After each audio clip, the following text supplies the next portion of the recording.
Welcome to the... Nope, not yet. Not yet.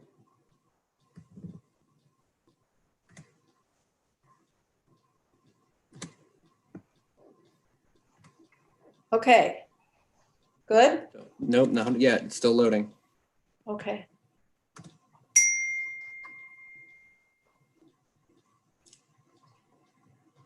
You're good to go, Shane. Okay. Sandy, don't make me laugh too much today. Welcome to the Health and Government Operations Committee, everyone. Today we'll hold our first virtual briefing in this committee's history, and I really ask for your patience if we encounter any technological or streaming issues. Before we begin, I remind committee members that this briefing is being streamed on the Maryland General Assembly's YouTube channel. Committee members will be muted throughout the briefing. If you have any question, after each presentation, type question in all caps into the chat box on the right side of your window. I will call on delegates to ask questions after I call your name. Please wait a moment while Dylan unmutes your screen. Remember, even though we're on Zoom, please adhere to our usual committee rules of one question, one answer from the panel, not more. And please keep your questions shorter than the answers. Today, the HGO Committee will hear from a variety of agencies and organizations about the impact of COVID-19 on Maryland's health systems. First, we'll hear from the Maryland Insurance Administration and have an introduction to their new administrator, Kathleen Bahrain. Then we'll receive a briefing on insurance rates, prior authorization, and telehealth. This presentation will be followed by a Q&A session. Afterwards, we'll hear from the Health Services Cost Review Commission and the Maryland Hospital Association and receive a briefing on COVID-19's impact on hospitals. This presentation will be followed by a Q&A session. Please keep in mind this briefing is scheduled to conclude by 4 p.m.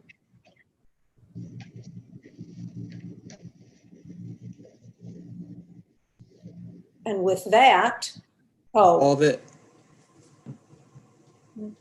The legislature's COVID-19 response work group will continue to address a variety of issues related to the topics and jurisdictions of this and other committees. As of now, at the direction of the work group, HGO is looking to hold briefings on September 15th and November 17th at 1 p.m.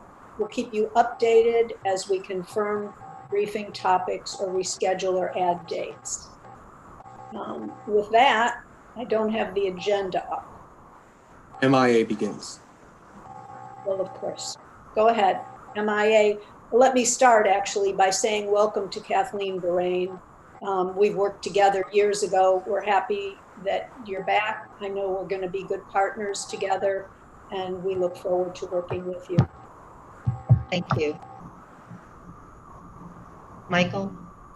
Oh, sure. So, Michael Patty with the Maryland Insurance Administration, the Director of Government Relations. Before I turn it over to our new Commissioner, Kathleen Bahrain, I just wanted to remind the committee members that the MIA is still fully operational, even though we continue to telework. In the event that you, your staff, your constituents have insurance questions, concerns, or problems with their producers or companies, please forward that to us. Our investigators are continuing to reach out to companies and producers that constituents have issues with. So feel free to send me an email. Additionally, we do have a website off of our main Maryland Insurance Administration website dedicated to COVID-19 and all the work we're doing here at the MIA, some of which you'll hear from both Todd Switzer and David Cooney and from Commissioner Bahrain. It's a pretty comprehensive website. It's off our homepage, so I encourage you to check that out. Additionally, as always, we're very active on social media. So in the event that you're active on Facebook, Twitter, LinkedIn, please feel free to share our content. We're constantly posting, and we encourage you to share that material. With that, I want to turn it over to our new Commissioner, Kathleen Bahrain. Thank you, Michael.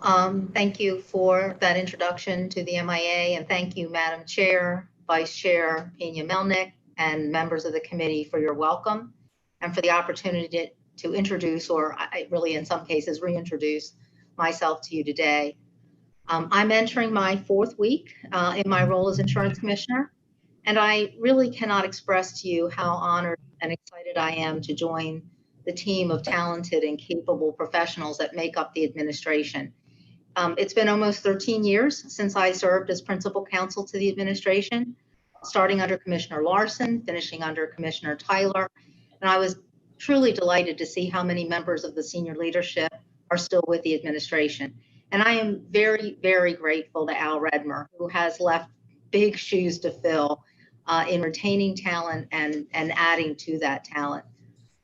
I want to assure you that you will not see any change by me in that seasoned leadership, nor will you see any change in the cordial, cooperative, and open relationship between the MIA and this body. As a state agency, we will continue to be a straightforward and responsive resource, and will continue to be accessible to each of you, the members of your staff and your constituents, with respect to insurance matters. And, you know, Madam Chair, I particularly look forward to working with you. We worked together, as you mentioned, on a number of issues when I was principal counsel, and I'm looking forward to seeing that continue in this new role. You can also rest assured that the tone and the priorities of the administration are not going to change. We will continue to focus on responsible, fair, transparent regulation, and to work with stakeholders to protect consumers by insisting on compliance with the laws you pass, by encouraging appropriate innovation, and by continuing to grow a healthy, financially sound market. I am looking forward to working with Madam Chair and also Delegate Pena-Melnick on the protection of coverage, Delegate Kelly on access and parity in mental health and behavioral health, and the affordability of long-term care. Mental and behavioral health accessibility, affordability, and network adequacy is a particular interest of mine. Delegate Cullison will be working with you on our core regulatory and market issues and mandates, and maybe we'll actually get to an NAIC meeting together literally one day. As Michael noted, the MIA's presentation today, the substantive presentation, will be made by Todd Schweitzer and David Cooney, both of whom you know quite well. Todd will walk you through the 2021 rate filings and the review process, which will not differ from the process employed in prior years, including a public, although in this case, this time a virtual hearing that is scheduled for July 15th. David Cooney and his team have been on the ground since the inception of the state of emergency, and he will address the administration's activities and our experience with carriers and stakeholder issues, particularly as they relate to telemedicine and prior authorization. And I can assure you that we continue to talk to carriers as a group and as individual companies, as well as other NAIC members on a regular basis to stay abreast of developments. The last comment that I want to make is to just emphasize what Michael said. I cannot tell you how impressed I am and how amazing it has been to walk into this agency and see the incredible dedication of the people who work here and how they have not skipped a beat. They have not stopped working for and with consumers, notwithstanding the state of emergency and 100% telework. And we are all very, very fortunate to have the Maryland Insurance Administration and the people who work for the Insurance Administration on the ground. And with that, Todd, I believe your presentation is first. Yes, thank you, Commissioner. Good afternoon, and thank you for the opportunity. As the first slide comes up, actually, we can back up a little bit. There we go. So as you know, the Affordable Care Act rates are in for 2021, affecting about 500,000 Marylanders. And for the individual non-Medigap market, the average increase that's been filed is a negative 5%. We'll give you some context on that. And for the small group market, employers of 50 or fewer employees, it's about a positive 5%. As a reminder, our charge remains the same: to make sure that these rates are not excessive, they're not inadequate, not discriminatory, that they are reasonable. If they're not any of those things, then the commissioner will disapprove it or modify the filing. We're also governed by our Society of Actuaries standards of practice, and one that's at the top states that all the assumptions need to be supported on their own, need to be reasonable on their own. And then when you put them all together in aggregate, they need to be supported and reasonable. That process is well underway to replicate these rates that have been provided and to go through each assumption and test it as indicated there. A subset of the assumptions that we look at that led up to those numbers that I opened with in bullet 3 here are, just to give another reminder, the claims cost, how much is health cost increasing, cost and utilization. We've noted the draft HSERC update factor for hospital costs of 3.3% for the fiscal year. We have that as context. We'll examine risk adjustment. We'll examine the relative health status of the pool and try to gauge if we've achieved or moving toward achieving our collective goal of stabilizing the individual market. Prescription drug rebates for manufacturers to make sure that all of that gets back to insurers as that grows. Operating expenses compared to carriers in our state, obviously, and nationally to get a good gauge of those and where they're headed. Profit as it relates to contribution to reserve as it relates to a company surplus. Minimum loss ratio rebates that the Affordable Care Act put in place. Have we paid those? What's the context as a state, and how do we minimize those and balance those? Actual gain loss, COVID-19, certainly. The special enrollment periods that have already brought in 13,000 plus new members and are still open. The absolute value of the premium as we think about affordability and accessibility. Our waiver, where we reinsure claims as a state over $20,000, and United Healthcare's reentry to the individual market. Timing-wise, we'll review the rates for 1 to 4 months, shorter if we can, but not if we're not ready. Toward approval no later than mid-September to support the open enrollment that begins November 1. Next one, please, Dylan. None of the filers submitted, except for one, a factor for COVID-19 for the pandemic. That is citing uncertainty. That will change as the facts become more clear. Only United in their individual market filed an increase of 1.02 for 2021 costs. The next bullet here is just to refresh for all of us an abridged version of the factors, the ways that the pandemic has affected the health insurance market. For one, in 2021, how do we measure, what do we expect for deferred care, pent-up demand? Potential resurgence of COVID in the fall, economic impacts to individuals and employers, those who have perhaps many earning less income, change their federal poverty level status, which could generate, if that happened, would generate greater federal subsidy dollars, that dynamic. Telemedicine and how that will reshape the dynamics in the market. Postponement of care for prevention and chronic care management. Movement enrollment-wise as people go from group to individual to Medicaid. The suspension of cost shares for COVID diagnosis and treatment. Increases we've seen in mental and behavioral health, care pattern changes, suspension of prior authorization, a vaccine. As you can tell, as we go through these, there's many, and they move in both directions as impact to cost. So we're availing ourselves of actual consultant studies, national studies. There's a list in the appendix of those we are accessing to make the picture more clear in this regard. Next one, please, Dylan. So here's what's been filed in the individual market. -5 for the executives, -4.8. And that follows last year on average of -10.3 and the year before that of -13.2. When you put those all together, rates have come down 26% since the start of the waiver.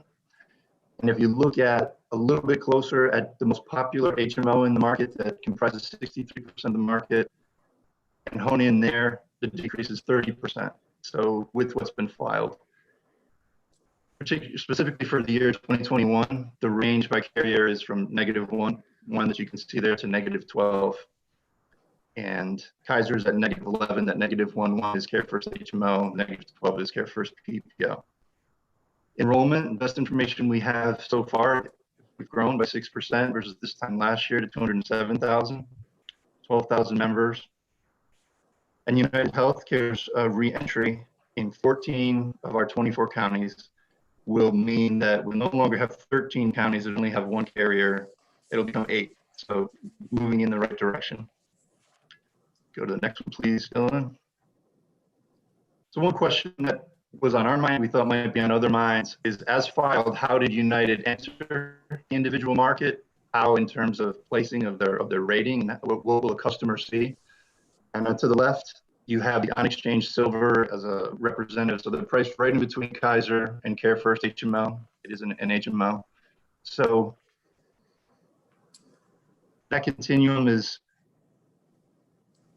I think, a fit where customers will have a viable choice, and you have the bookends that we had before with the growth of choices. And there's more details down below if you're interested. Next one, please, Dylan. Small group market. So what's been filed, I mentioned the 5 to be exact, it's 5.3, and that follows last year at 3.0 average increase, year before that at 5.0, so pretty stable.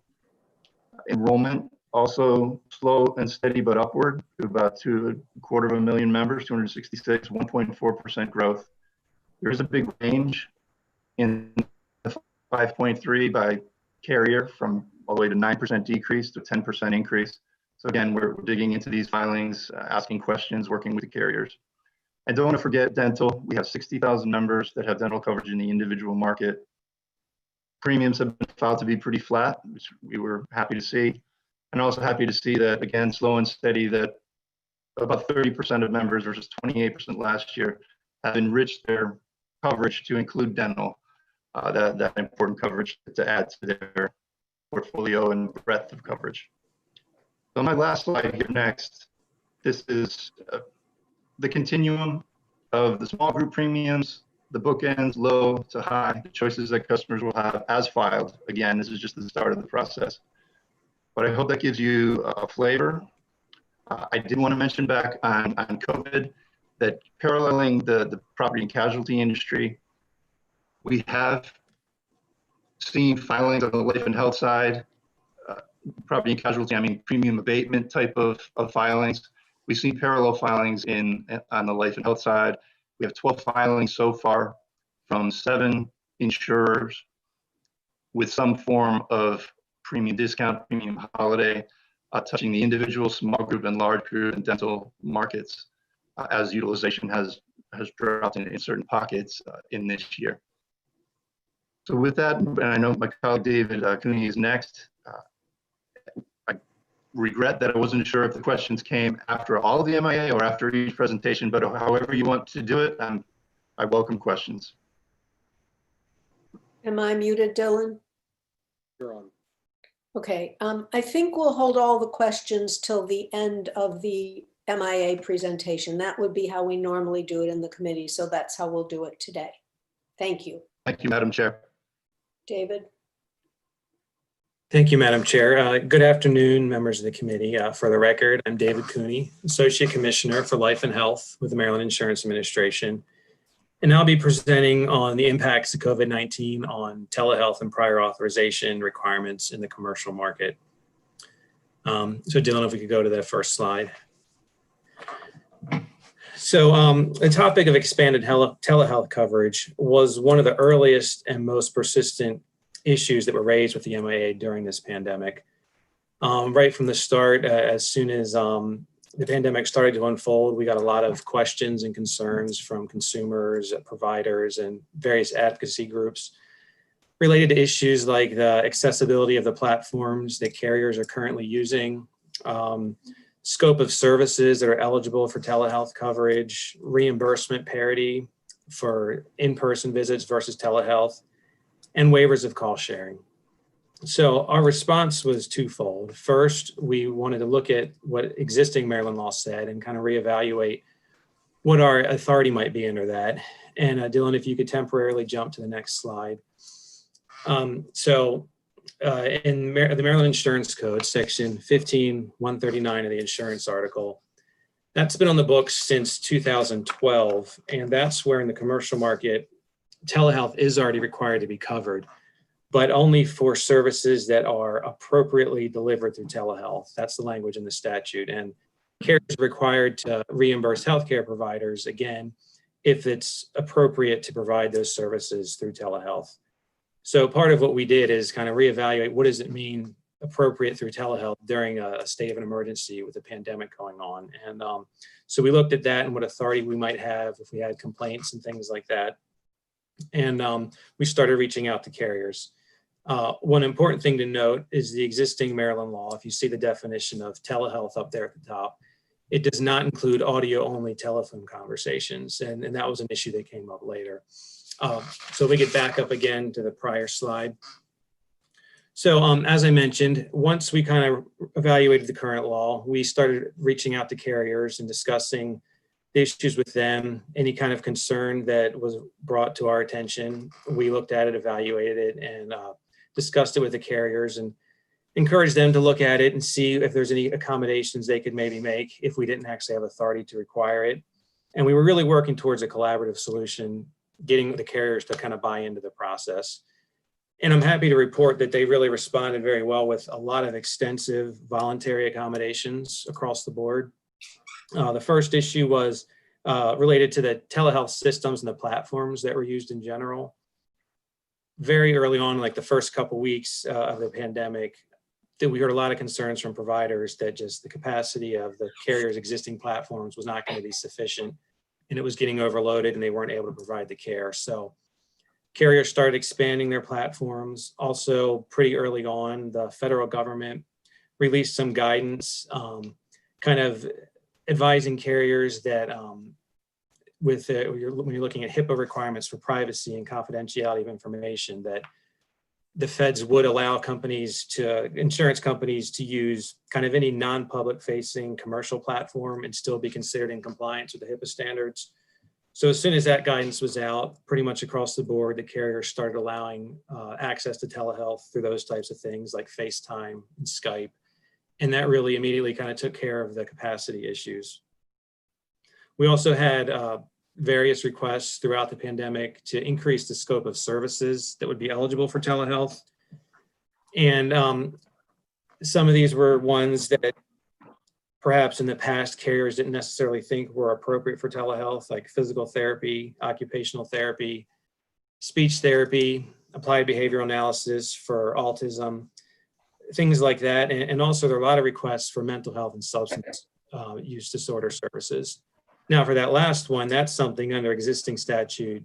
Our agency has always determined that is already covered under the statute, and those are appropriate services already. But I think just with the pandemic, it kind of brought the issue to the attention more of carriers looking at it more closely, kind of expanding it even farther, and providers and consumers also really taking advantage of the telehealth coverage for mental health and substance abuse services. There were also a lot of requests to waive the cost sharing, and across the board, all the carriers agreed to waive cost sharing during the state of emergency for most telehealth visits for non-COVID treatment. They were all doing it for COVID treatment also, but most of them were actually doing it for all in-network and out-of-network telehealth visits. They were waiving all cost sharing. There was also the issue that I briefly touched on a second ago about coverage of telehealth for phone-only consultations. We received a lot of requests for that because in the past, companies have not covered that because it was not required by the statute. Concerns for individuals, consumers particularly, who may not have access to the video portion of some of these virtual visits, but they do have a phone, of course.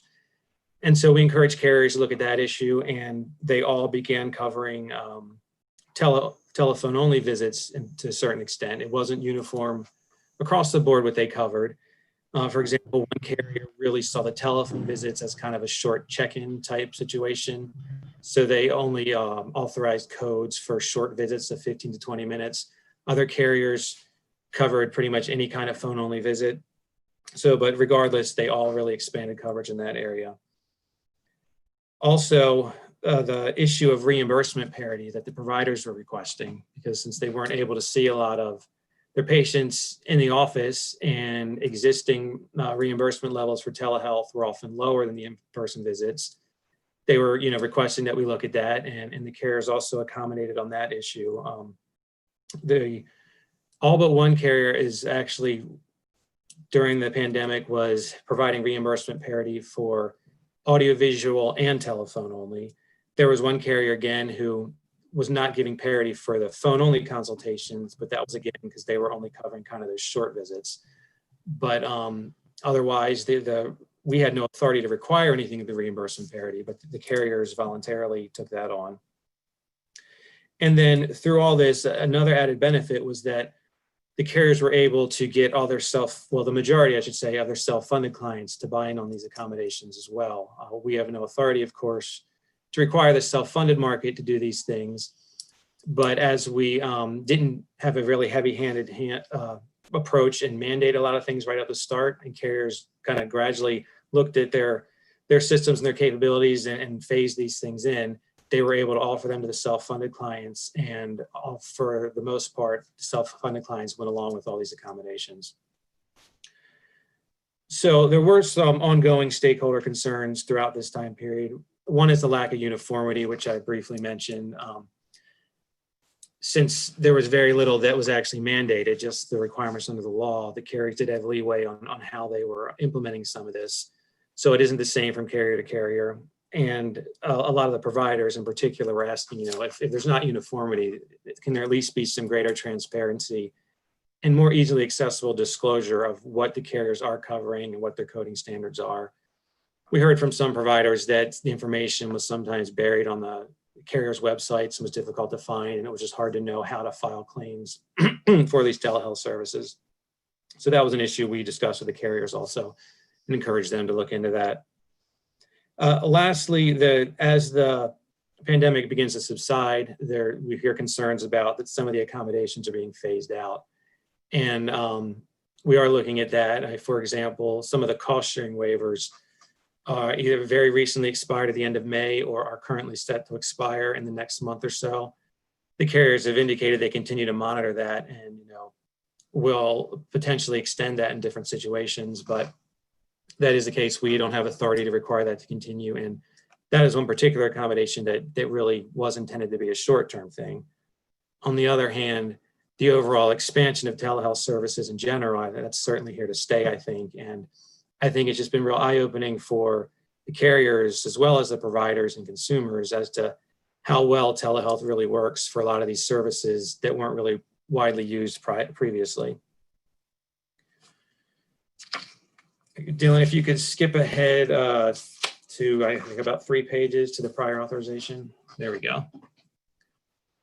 So the next big issue we were looking at is prior authorization and other utilization review requirements.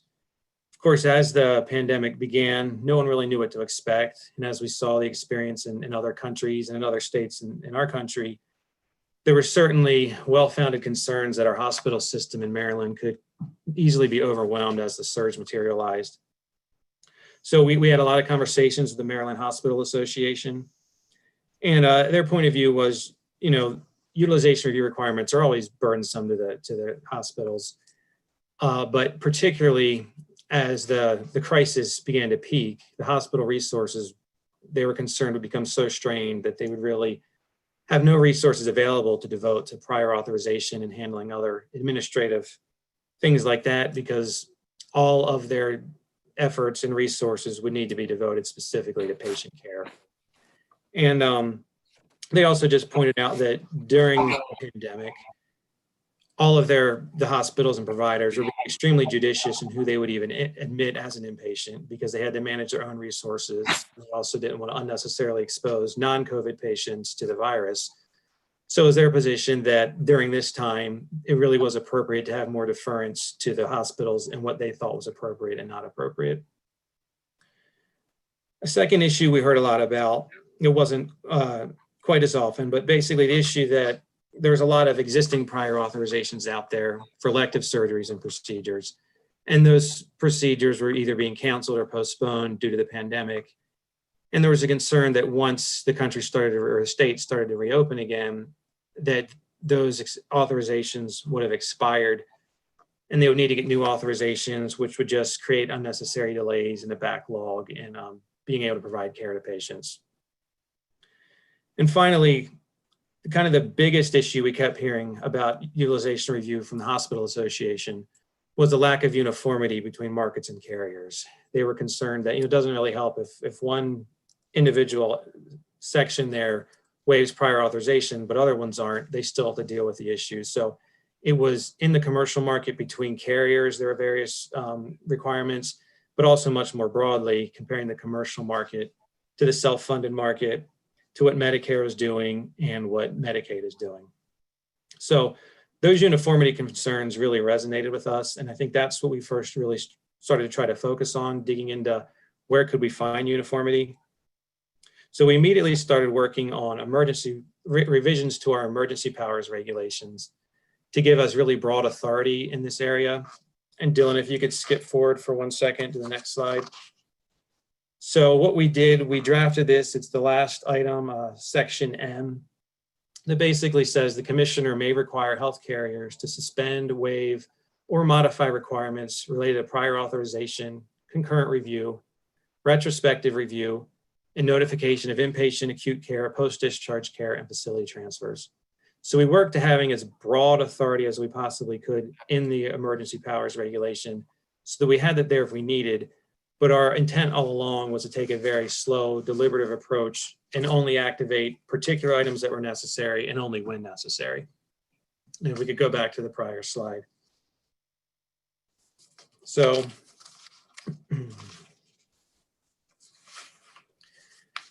we started reaching out to carriers about these issues and discussing it with them. And we drafted the regulations, but it took a little while for them to become approved.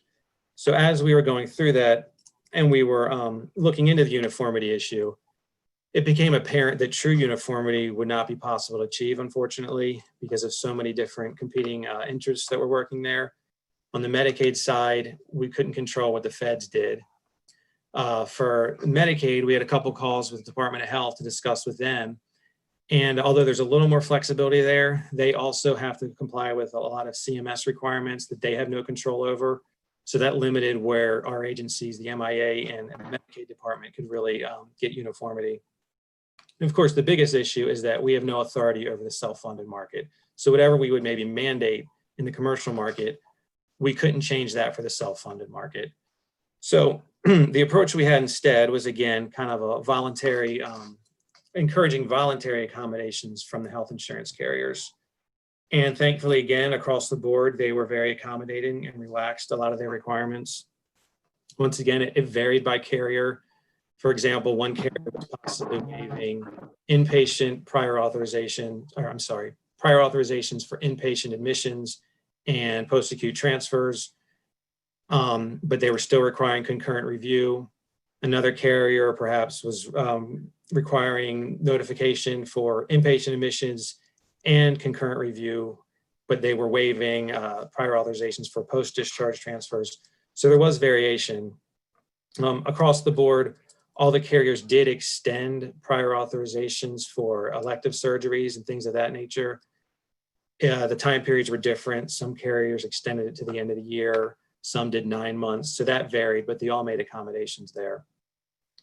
I think the important thing about this was, though, although there was not the extent of uniformity we would have liked, again, the fact that we didn't mandate too much and allow the carriers to kind of see what worked for them, they were able to, again, get their self-funded clients to buy in. So that was a big impact that, again, an individual employer could always opt out, but the changes that the carriers instituted for prior authorization, for the most part, their self-funded clients took them on. And as we discussed these issues with the carriers, they went as far as they could go that would still allow their self-funded clients to agree to those changes. So if we had mandated anything further, it was very unlikely we would have been able to get the self-funded market to do the same. So that was an issue we considered. As the pandemic is lessening and the state's starting to reopen, some of these accommodations are being phased out. For a couple of the carriers, prior authorizations are resuming this month. Other carriers have agreed to extend that through the entire federal state of emergency, some other ones through September. So again, I think the big issue is the lack of uniformity, which is unfortunately something we do not have a lot of control to go farther than we already have. And I think that concludes my prepared remarks. So I'm happy to take questions from any members of the committee at this time. At this point in time, I don't see any questions on my chat.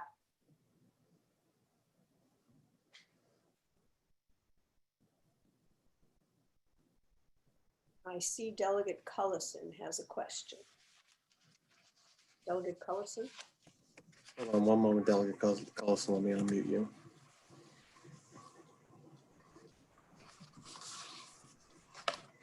Okay, we're good. Yep. Thank you very much, Madam Chair. Thank you to the MIA. Welcome, Commissioner Bahrain. I look forward to working with you. I have I'm two quick questions, I believe. And of course, the phone would go off when I'm on mute, unmuted. And that is, when do you expect to have a rate review that includes the consideration of COVID, and especially the reduction in the utilization of services? Yeah, we'll get out.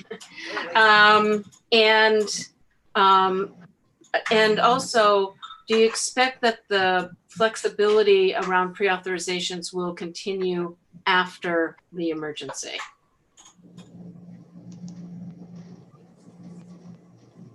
So aspect. By David. all right, I can One answer to David and one to Todd, I think. I'll answer the prior authorization issue. So I think in a big contrast between the telehealth and the prior authorization is a lot of the accommodations that were made for prior authorization were really kind of temporary things that were appropriate because of the pandemic as it was going on. So I expect a lot of those to continue, for a few more months, but that's not an issue where we kind of observed major changes that kind of were things that would maybe be implemented long-term, because there certainly is a need for prior authorization in certain situations. And again, it was due to the whole pandemic and all the circumstances are going on there as to why kind of they were waived. But I would mention what we are intending to do, those emergency powers that we have for our regulations, they are still there, and we intend over the summer to adopt. Those are emergency regulations for our emergency powers. We intend to propose regulations that will make those a permanent part of our emergency powers and to not be limited to COVID-19, but potentially any future, pandemic or situation where we might need to exercise that power if a state of emergency is declared. That would include a second wave. Exactly. Okay. And So we normally, so we approach the rates in two phases. We have data currently that's through February, and when data is available through June, we ask the carriers to update through June. I would expect, my best estimate, to coincide with when we would start to see COVID numbers firm up, to have something, maybe something, but not as firm as we'd like for the hearing on July 15th. But I would expect late July, early August to start to hone in on a number there. And is it your sense that the rates could potentially go down further because of the decreased utilization?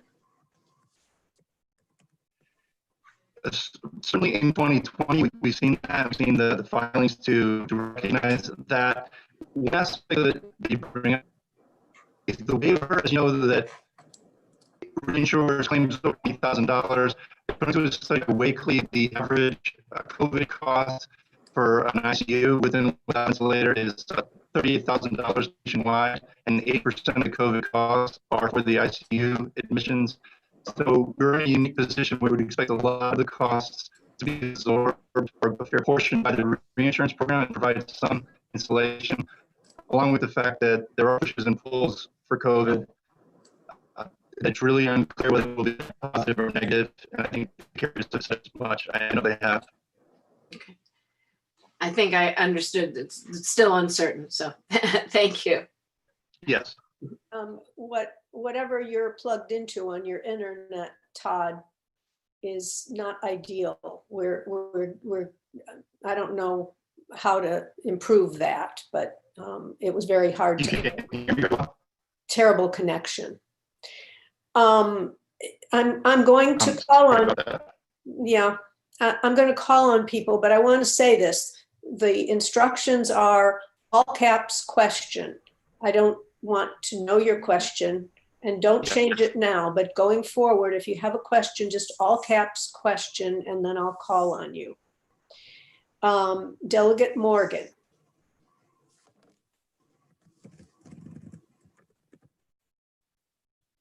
Okay, sorry about that. Thank you, Madam Chair. Real quick, towards the end of the session, we passed some legislation dealing with co-pays and COVID and basically an exemption for them.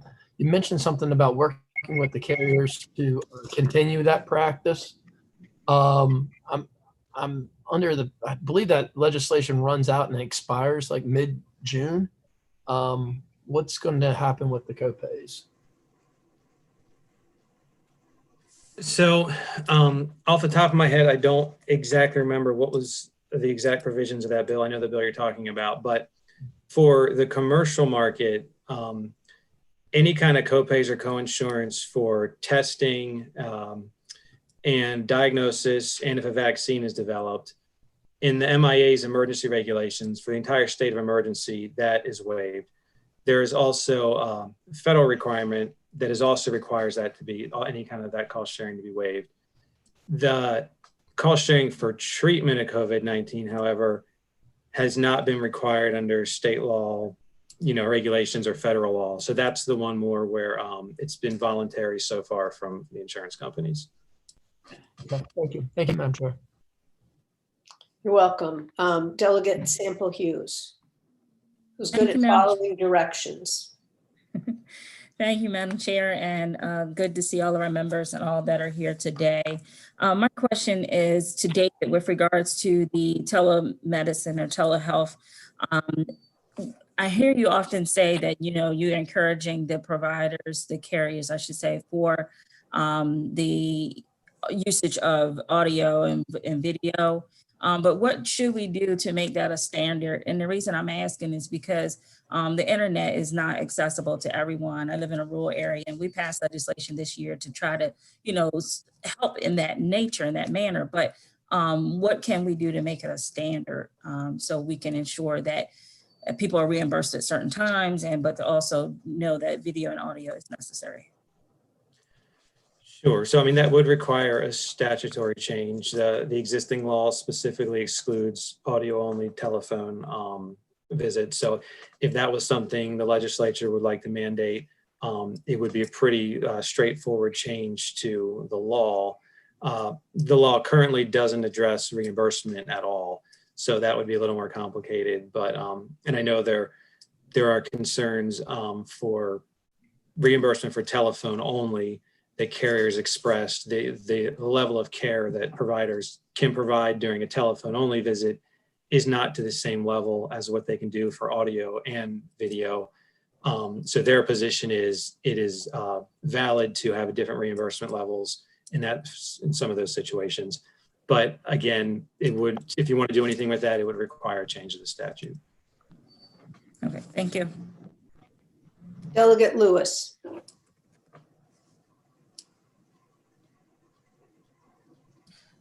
Thank you, Madam Chair.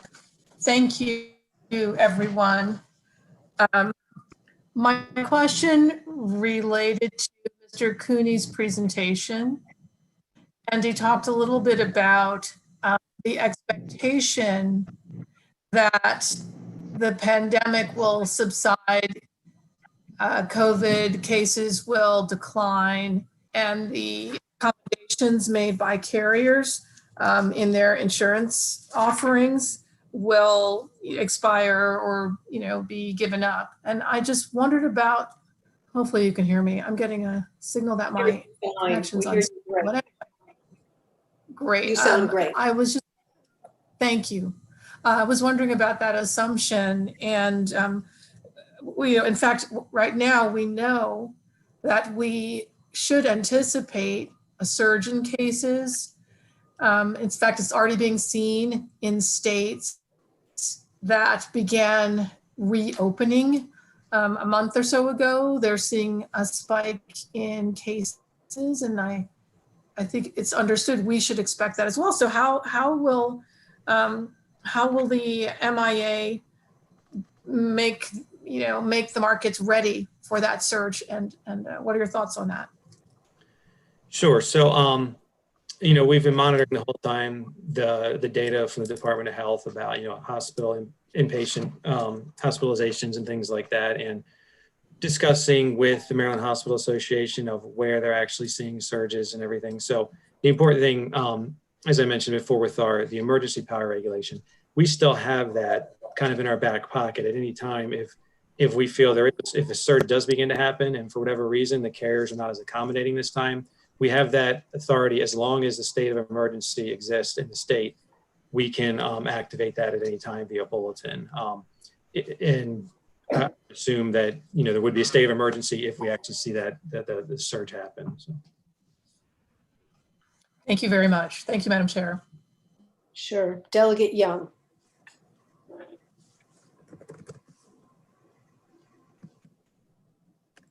Give me 1 moment to unmute you, Delegate.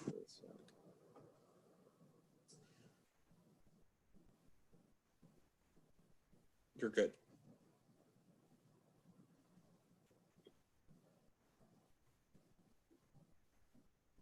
Delegate Lewis Young, you're on.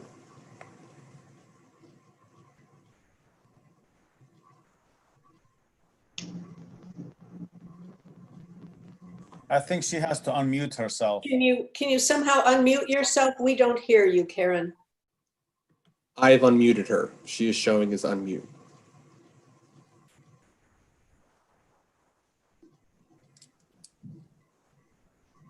Not working.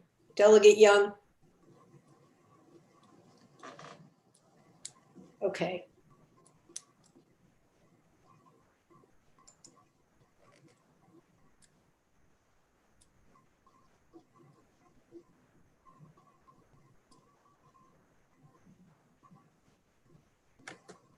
She's coming back in.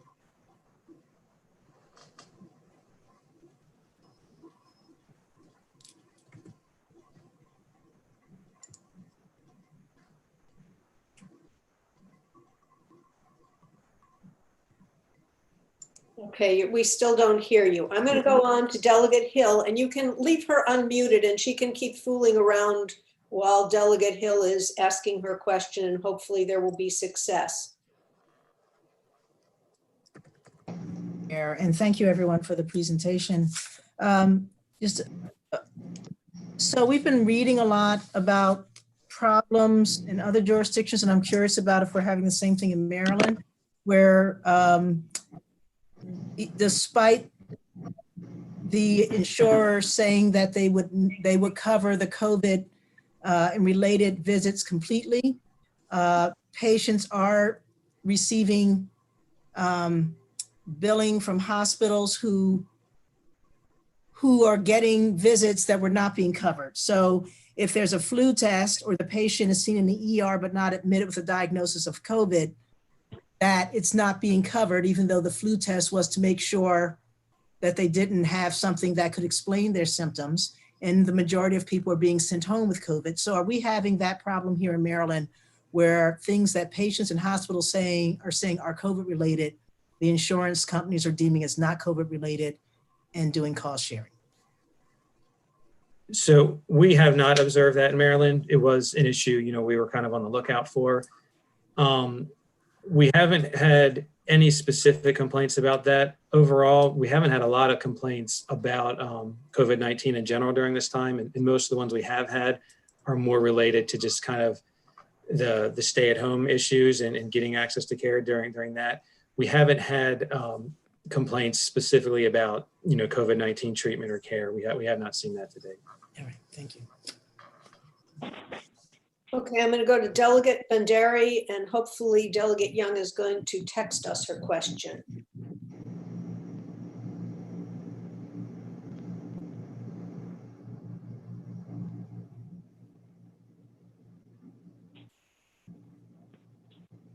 Oh, I'm sorry. Yeah, thank you. Thank you, Madam Chair, and it's a pleasure seeing everybody. This question is regarding the expansion of telehealth system. David, during your presentation, you mentioned that there is a lack of uniformity between markets and careers, and MIA response was outreach to career to work toward collaborative solution. Why was that? Why in the first place there was a lack of uniformity? Because we don't have a law, or it is because of just the pandemic? We were not thinking, how could we fix it moving forward, and what can we do on that? Sure. Yeah, the lack of uniformity was due to the limitations in our law, that there's uniformity where the law is applicable, but a lot of what was requested for telehealth wasn't, necessarily impacted by the law. And the law does have kind of that subjective language, what's appropriate for telehealth. So that is something that needs to be kind of looked at on a case-by-case basis. So I think those are the main issues. And also, again, a lot of times when we heard the request for uniformity, it was across the board, across markets. We don't have jurisdiction over. People wanted uniformity with Medicaid, Medicare, self-funded market, and the commercial market, whereas we only have authority over the commercial market. Thank you. Okay, I have a question from Delegate Young to everyone. I'm typing my question since I can't. Dylan, you just sent a text. I'm just going to read the question. I'm typing my question since I can't unmute. It was mentioning that only one of the carriers considered COVID-19 in their rate requests, yet the rate reductions are far less than the prior 2 years. If not COVID-19, which of the 13 variables had the greatest weight in influencing rate requests? This is Todd. Can you hear me better? Yeah. Okay, good. Well done. Well, a colleague suggested a call in, so thank you, Di. Thank you.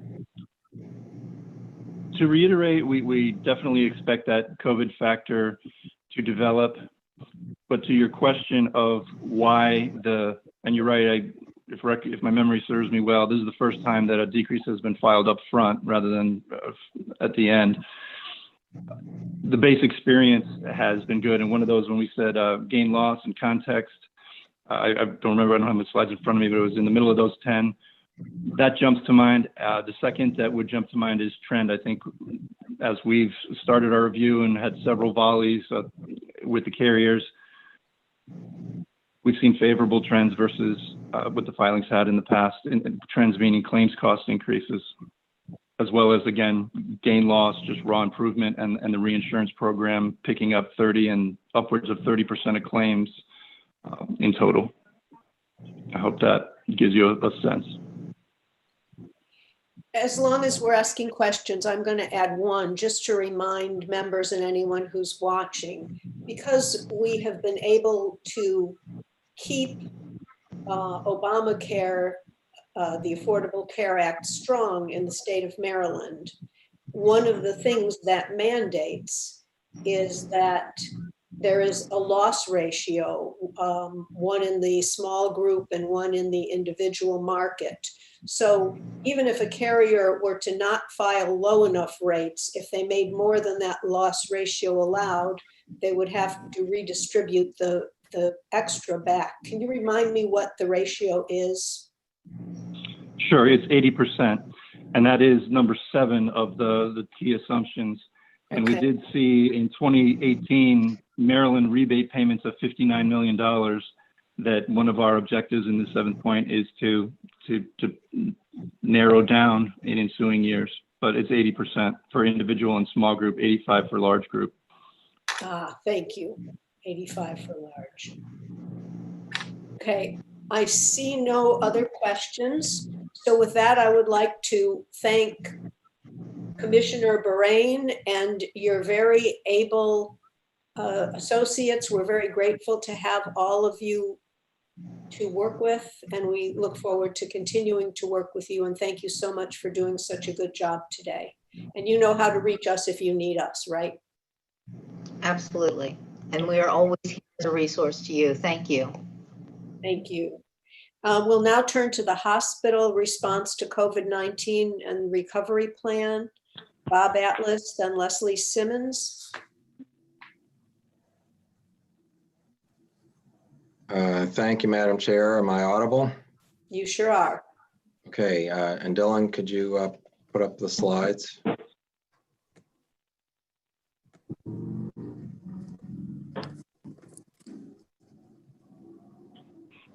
Okay, thanks. Maybe put it on, there you go. Thank you very much. All right, good afternoon, Chair Pendergrass, Vice Chair Pena-Melnick, and members of the committee. Thank you for giving us this opportunity to speak to you today. And on behalf of all of Maryland's hospitals, I offer our thanks and our appreciation for the support you've given us during this pandemic. Looking ahead to the panel that will follow, myself and Ms. Simmons, I want to thank Chairman Kane and Director Wunderlich for their leadership and that of the staff and other commissioners at HSCRC. HSCRC has been right there with our hospitals looking for ways to ensure that they remain strong despite the massive effects of the pandemic. As you know, this is a complex issue from both public health and financial standpoints, spanning from the local level to the global level. Go to the next slide, please. For Maryland's nonprofit hospitals, no, back up. Thank you. COVID-19 preparation, response, and mitigation has been an incredible challenge, but they have met that challenge with distinction. Let me refresh you on what we were up against. On March 3rd, Maryland saw our first 3 COVID patients hospitalized just 3 months ago. Just 2 months later, on May 5th, we hit the peak with 1,707 hospitalized COVID inpatients. Fortunately, thanks to just about everyone in the state getting on board with measures to prevent the spread of the disease, today we're down to 970 COVID inpatients. That is about 1 out of 6 total of the total inpatient load that hospitals have today. On to the next slide, please. Remember also, 3 months ago, no one knew what to expect. The Maryland's hospitals could not wait to find out. They had to prepare as if they'd see spikes in cases such as arose in Washington State and New York City. They had to create capacity, namely mostly in the form of beds. Our governor asked for 6,000 more than existed at the time. Today, hospitals have 4,100 more open, plus another 400 or so planned. The remainder of the 6,000 are in some non-hospital settings, such as outside of prison facilities. Hospitals also needed supplies. Since day one, hospitals have had to scramble to find personal protective equipment, PPE, as well as medications. Initially, ventilators, masks, gowns, gloves, and more were impossible to find, and price gouging was rampant. Price gouging is a worldwide issue. It's not something we can control within the state. For example, disposable isolation gowns, which normally cost 67 cents a piece, now cost our hospitals from $8 to $15 a piece. And that price level has not really subsided yet. They also needed to shuffle personnel. With the moratorium on elective and non-urgent procedures, many staff, those in outpatient clinics, administrative services, and others, no longer had any work. But pulmonologists and respiratory therapists needed for critical care were in short supply. Hospitals cross-trained staff to serve new functions needed in the COVID fight. The story here could be the huge financial hit that hospitals took as costs skyrocketed and revenues plummeted while volumes dropped 30 to 50%. But we prefer that this story be about preparedness and response, all in the interest of saving lives. Next slide, please. To date, Maryland hospitals have admitted nearly 10,000 confirmed COVID inpatients. Our hospitals and their more than 100,000 dedicated staff put their commitment to save lives ahead of all else, their own safety and often the ability to see their families, and also ahead of their hospital's bottom lines, and ahead of their thoughts and expectations about how to continue to operate on the other side of COVID-19, whenever that will be. And it has paid off. Maryland's hospitals have saved more than 6,000 lives. Each discharge, as shown here on the slide, is a celebration. At the same time, we mourn the loss of more than 2,500 fellow Marylanders as a result of the pandemic. Our work isn't done, and it won't be for some time. After all, that 970 inpatients that I mentioned a minute ago is nearly 1,000 people suffering from a disease and hospitalized that no one knew about just 6 months ago. So this is not over. I appreciate Delegate Lewis's comment about the possibility of another surge, and we are still working on this. The pandemic is not subsiding. We are just mitigating its effects. That said, not just our hospitals, but Maryland as a whole has done a remarkable job. Next slide, please. I do want to talk a little bit about the money part. We in Maryland do have the unique advantage in the country of having a hospital payment system that enables the funding support HSCRC will speak about in a moment. As this committee knows, though, our hospitals and health systems support significant parts of the healthcare system that HSCRC does not regulate. The global budget and rate regulation serve as important, but not a complete backstop. The healthcare system, like other industries, has been impacted dramatically by this pandemic. Additional support is needed, particularly to address the non-hospital segment of healthcare delivery. Emergency federal aid does help. This slide gives an overview of the three main funding mechanisms: the CARES Act, accelerated payment for hospitals and other providers, and a small allotment from the Assistant Secretary of HHS for preparedness and response. I should note, only a portion of that Federal CARES Act funding has been given out. We're working with our congressional delegation to see more timely distribution and payments that accurately reflect the situation on the ground. And in fact, just within the last couple of hours while we've been sitting here, the federal government has put out some announcements about their intentions and information that they need from hospitals and other providers in order to make the next distribution. Additionally, Medicare offered accelerated payments to hospitals and other healthcare providers. This is a loan, however, which hospitals must begin repaying later this summer. That will impact operating cash flow. So in summary, there are a number of federal programs providing relief, but gaps do remain, particularly those losses arising in parts of the hospital system that are beyond HSCRC's purview. Next slide. Hospitals, like the rest of the state, have started the recovery process. We are slowly, and I want to stress slowly, resuming elective procedures. And we should think about that word elective because they're really better called scheduled procedures because none of these procedures really is a matter of choice. At the same time, we worry about those people who are avoiding seeking care due to fear of contracting COVID-19. People who truly need care should not stay away. Our hospitals are very available and they're very, very safe. Infection controls are tremendous. To better educate and assure residents, we're running a public service campaign advising don't delay care. We hope that you will share these messages to the public. That's the statewide overview. Now I'd like to turn to a local hospital perspective and hand off to Leslie Simmons. Leslie served as a leader of Carroll Hospital for nearly 20 years and is now Executive Vice President of LifeBridge Health and also the incoming chair of MHA's Council on Legislative and Regulatory Policy.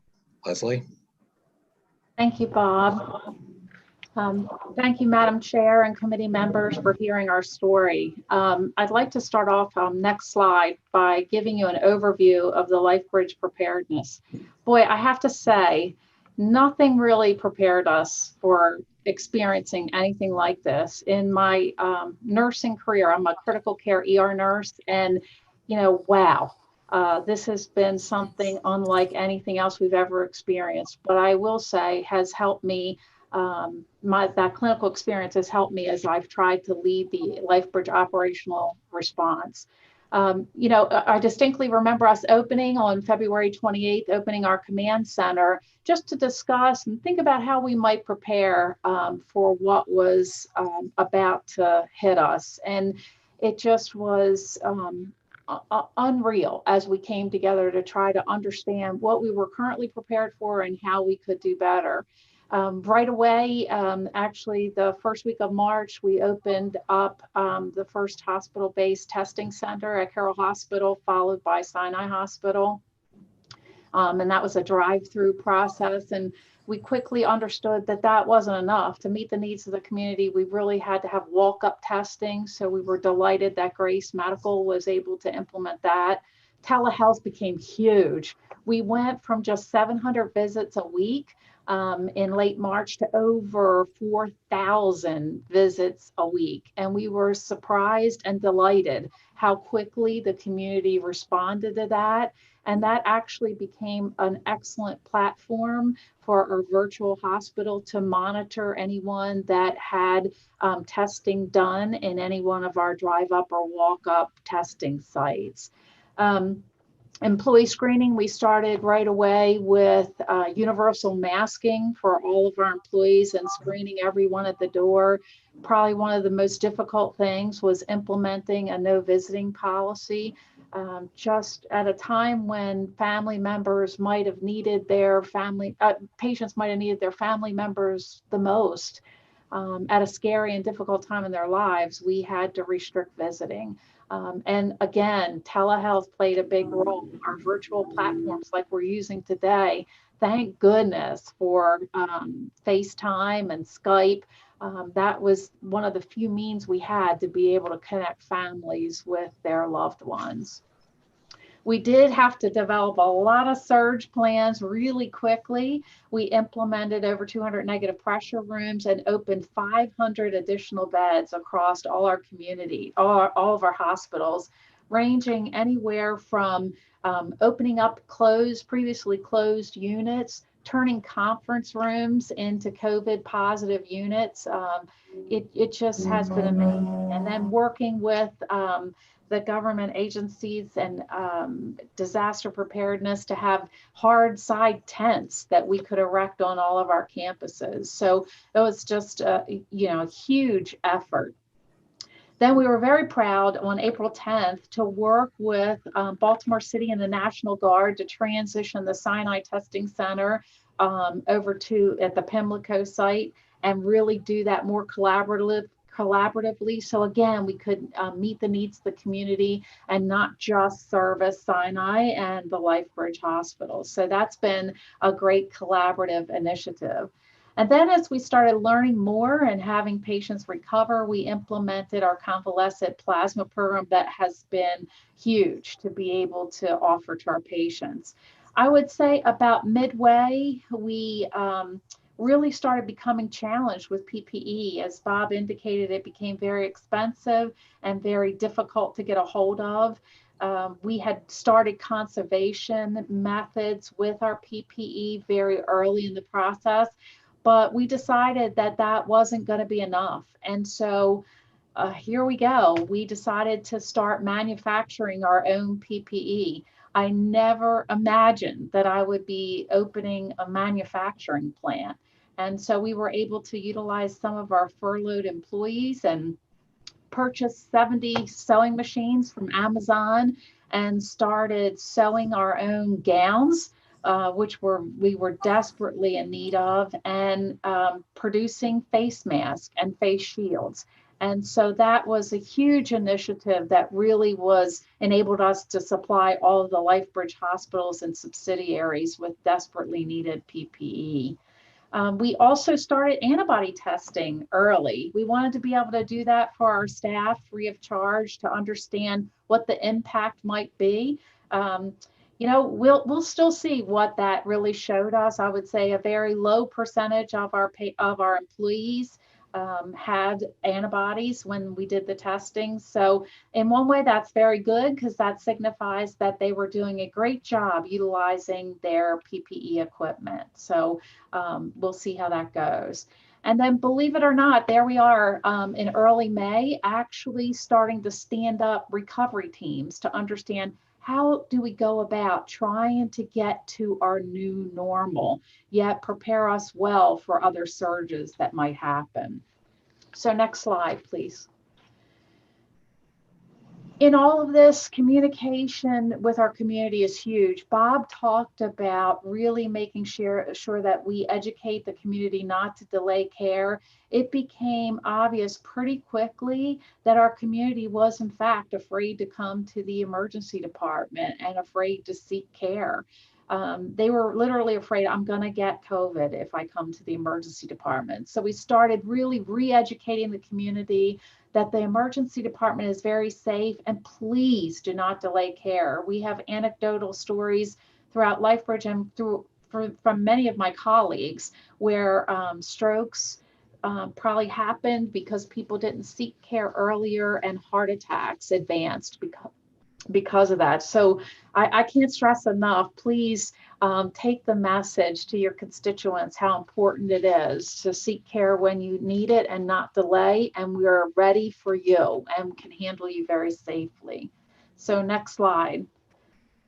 So the path to recovery is pretty amazing. We've really worked hard to make sure in each one of our organizations that we are able to cohort and isolate COVID positive patients in certain areas of our hospital. We have areas in the emergency department that are dedicated for just COVID positive or suspected COVID patients with separate triaging areas to allow that patient population to be kept separate.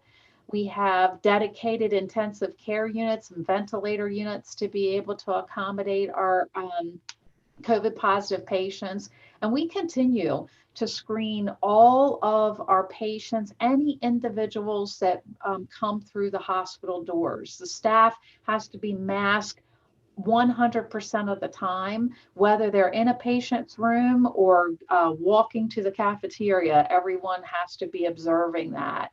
We still do have very restricted visiting hours as we begin to recover. We want to be very intentional and very careful so we're not putting people at risk. One of the things we also decided to do as we started to gently reopen for elective surgery, we decided to test in advance all patients that were going to have elective surgery so we could understand their COVID status prior to doing that surgery. And so we started that throughout the LifeBridge organizations on May 11th. And so far that's gone very well, but I can tell you, we're very grateful we made the decision to test prior to surgery because there were a fair number of asymptomatic, without symptoms, surgery patients that were positive for COVID. So next slide. So you know what, taking care of our employees and thanking them has been huge. You know, we've been very blessed throughout our community that they really have wanted to reach out to our staff and say thank you and support them. I think we are all examples of the COVID 10 or 15 pounds because my goodness, the community is feeding us well. But you know what? It's really about saying thank you to our caregivers and really taking care of their mental health as well. I alluded to it being such a difficulty having no visitors. It's probably been, if you ask the caregivers, beyond losing people to the COVID, one of the things that they will tell you first off that's been so hard beyond staying in that PPE for 8 to 12 hours at a time is really not being able to grant loved ones the ability to be with their family member that's passing. So it's just been incredibly difficult. So we do have all kinds of wellness and mental health check-ins for our staff members. We really have embraced the Heroes Work Here signage and lots of fun messages and the ability to welcome them from the senior leaders on their shift. Those simple acts, we've been told by our employees, have made the world a difference. And I have to say, we also play Don't Stop Believing when somebody that's COVID positive is discharged, and just seeing everybody come and gather to be a part of that has been huge. So, you know, it's really been gratifying to watch. But again, we stand very cautious and very ready to be able to be aware if there's a surge. We are preparing ourselves for the fall when we may see a resurgence of COVID, and making sure that all these things that we're doing now, that we have done to flatten the curve and that we're trying to do to continue that makes us even more prepared for what may happen this fall and this winter. So with that, I would just say thank you again so much for letting us share our story, and happy to answer any questions that you might have. We'll start with Delegate Pena-Melnick. Thank you, Madam Chair, and good afternoon, everyone. I have two questions for the hospitals, and I think also for the next panel, the same question as well. So we have a contract with CMMI, and I know we have some target goals. And I wanted to know, do you think that you're going to be off with those target goals? And have you had any conversations about amending our contract? That's one question. And then I guess I'll stop there and then ask the other one so it's not confusing, if that's okay. Sure, I'll take that one. So we are looking at the question of, in our contract, there's something, a clause called exogenous factors. And that allows for the possibility that something completely abnormal, and we're experiencing one, would cause us to deviate from the performance expectations. Much of what is happening, though, here in Maryland is of course happening elsewhere in the country. And a lot of the measures that we're subject to are relative to the rest of the country. So if we have a spike of activity or a huge drop in usage of care, as we did have at the beginning of the pandemic, that's happened in the rest of the country. And so those movements are kind of parallel. So we should not have too much of a problem, but we are studying that, whether the deviations that occurred here are enough different than what occurred elsewhere that we would have to ask for triggering of the exogenous factors clause. Thank you. And I guess using that same clause, I know that Chairman Pendergrass and I and others have had conversations with the MIA and MECHI and other physicians regarding how their practices are hurting because, you know, we eliminated the elective procedures and other ways of them making a living during this pandemic. Has consideration been given to how payments by hospitals for the direct COVID patient care delivered by physicians in the hospital can be included under the total care, cost of care model? And I think that Ms. Wanderlich and Mr. Adam Kane, when you speak, if you can address that, because I think that you can use the same clause here that can apply for those physicians. And if I may ask the hospitals, have you given any thought to that or had any conversation with Ms. Wanderlich and Mr. Kane? Well, thank you for the question. The folks from HSCRC will give you the official answer in terms of what their regulatory powers allow. Hospitals do, in many cases, employ physicians as well as have to sometimes pay them to take coverage in services that need availability in the hospital 24/7. And so there is a cost of physician and related services to hospitals. And that has been one of the pain points financially for the hospitals to be able to support that, as those physician services and related services have seen huge declines in revenues.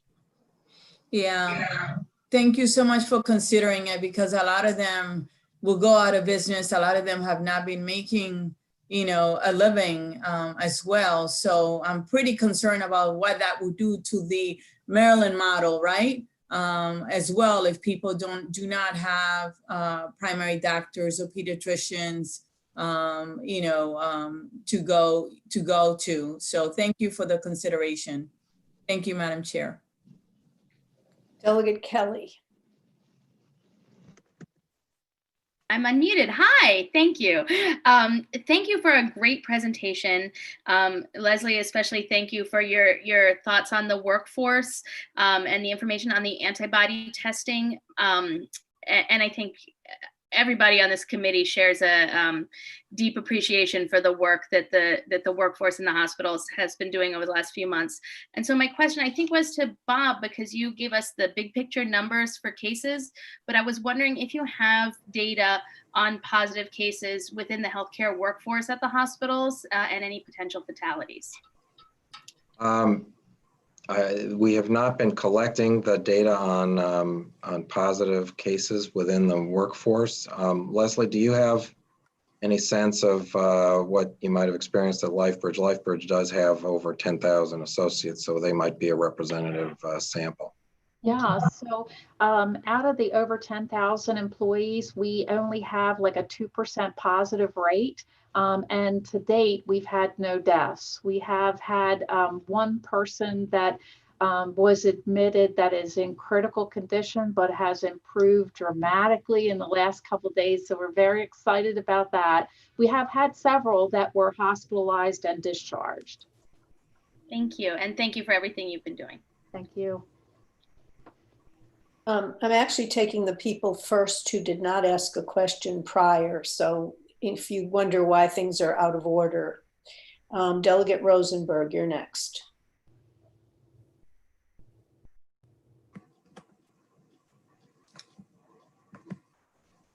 I'm unmuting.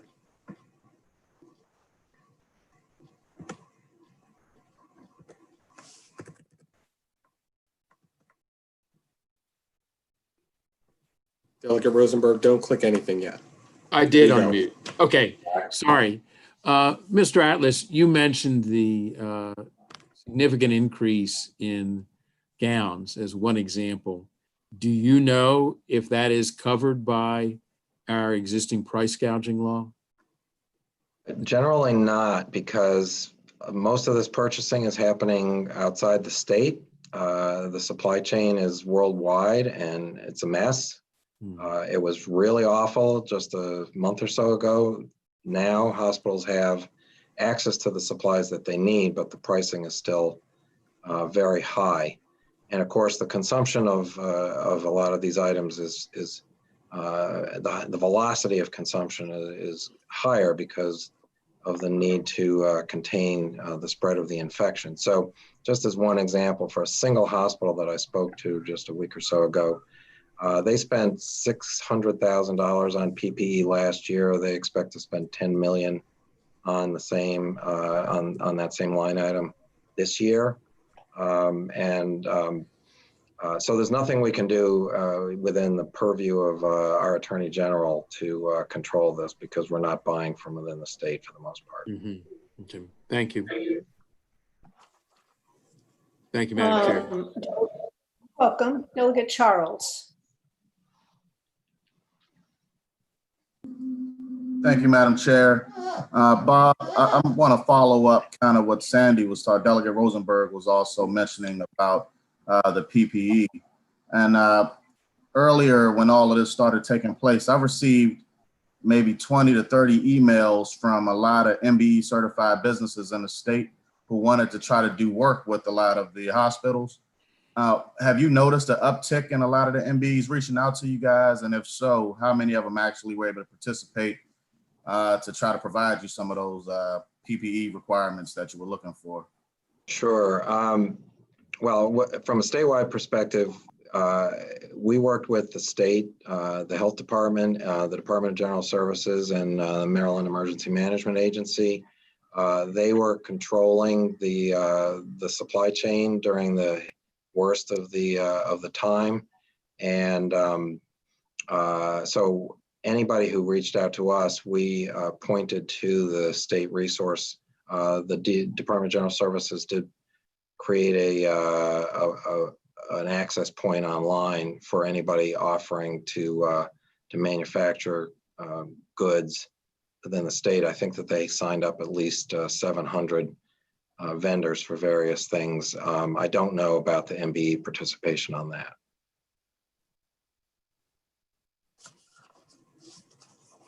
Thank you, Madam Chair. You're welcome. Delegate Lewis.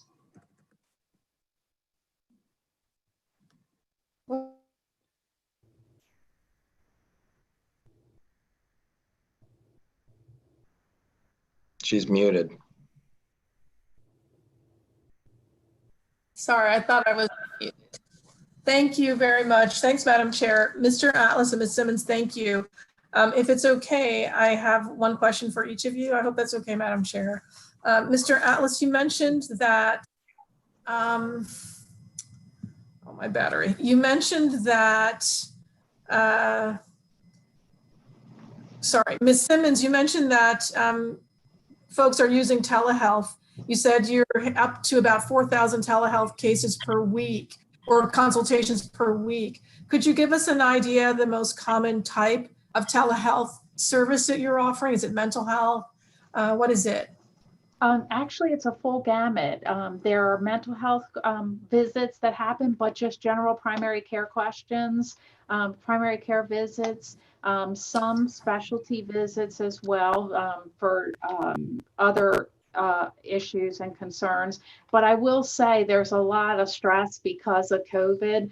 And so even in the primary care visits, oftentimes there's a anxiety and stress component to those visits. Okay, that's great. Thank you. I'm running to my charger. And then Mr. Atlas, you are aware that one of the bills. Sorry, your question, you're breaking up. That one of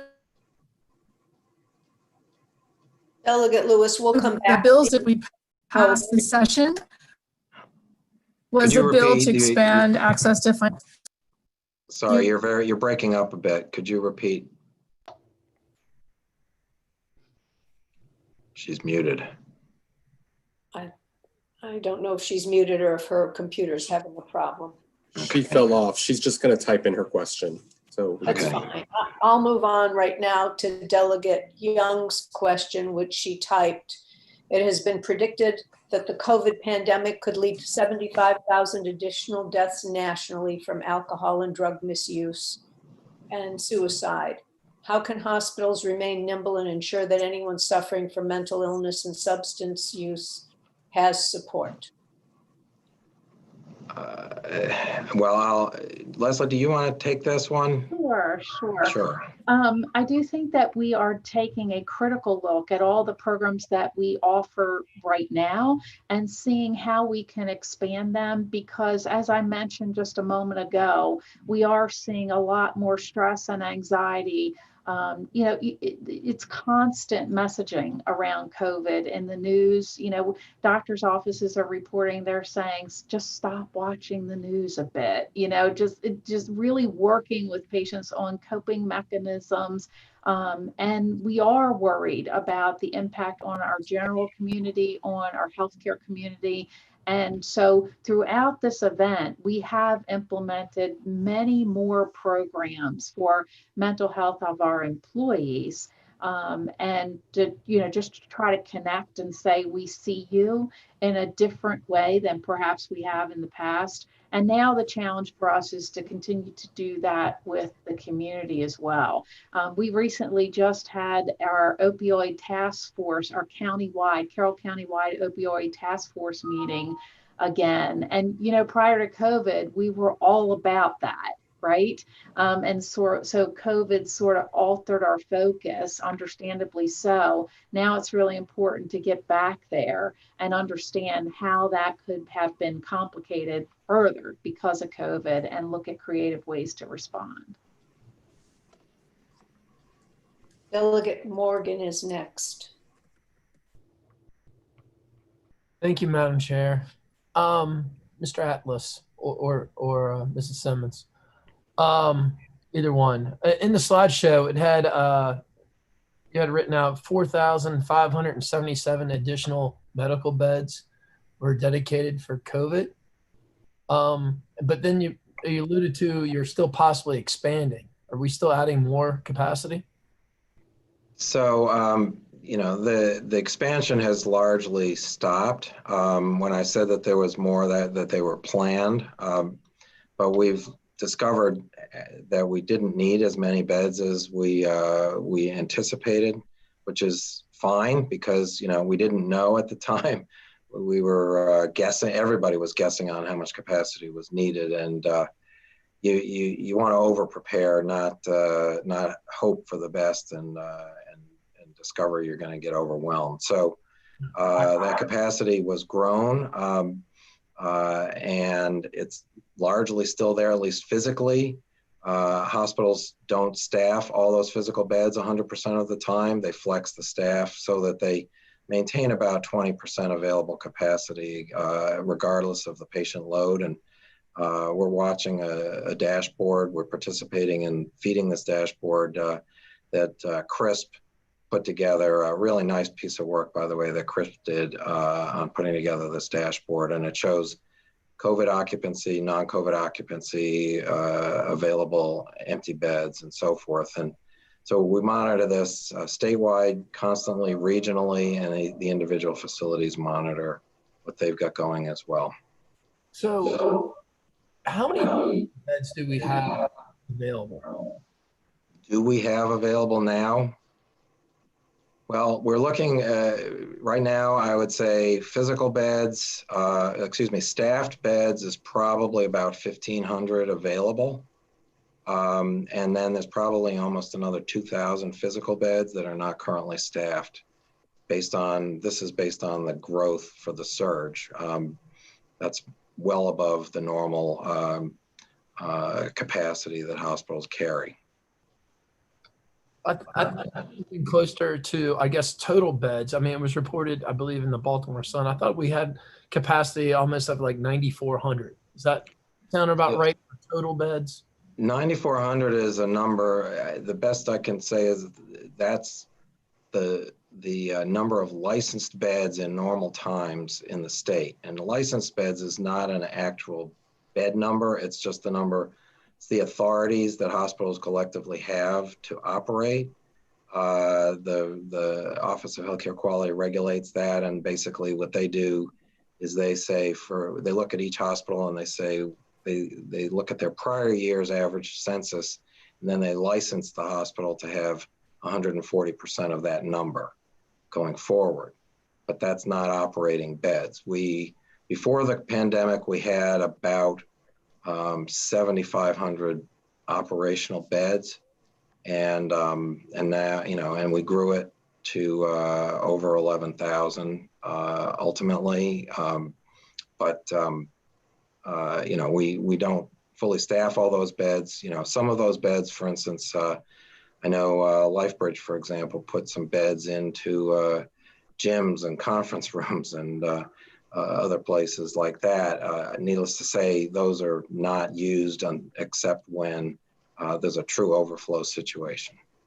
So in your opinion, if we're down to, 970 as of today, when would COVID no longer be considered an emergency from hospital standards? Well, as has been suggested, we still have a pandemic. We are learning how to live with it in some respects. We don't have a vaccine.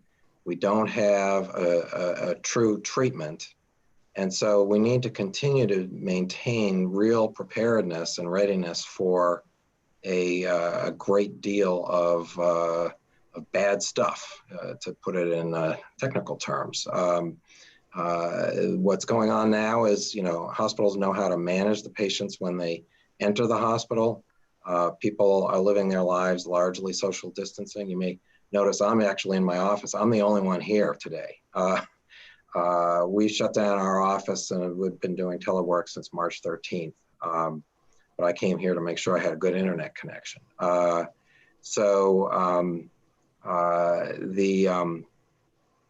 We all need to maintain vigilance and all the social distancing, the mask wearing, et cetera, because we could have another spike in cases, as I think Delegate Lewis mentioned, observing in Texas, for example. And so this is not like the flu where we've already got a vaccine. And we're worried that come the fall, when the flu comes, when people start to return more indoors, plus, all the loosening of restrictions on movement that are already happening, that we could have another spike, and we have to be prepared and not let our guard down.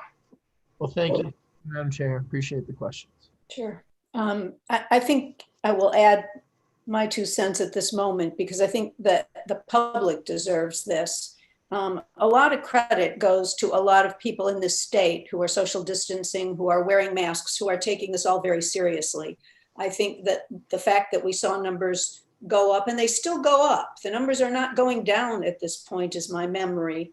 They're basically still going up at a much slower rate. There may be some days they go down. This is in no way gone away. And the more seriously we take this, the better prepared we are, and the better prepared, obviously, the hospitals are. And we're grateful for the procedures you've put in place to handle what could have come down the pike and may yet.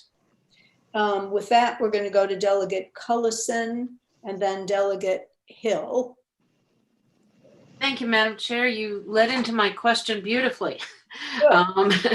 Because I'm thinking, I'm hearing the real possibility of a second surge. And I know, Bob, you alluded to the issues around pricing and availability of PPE.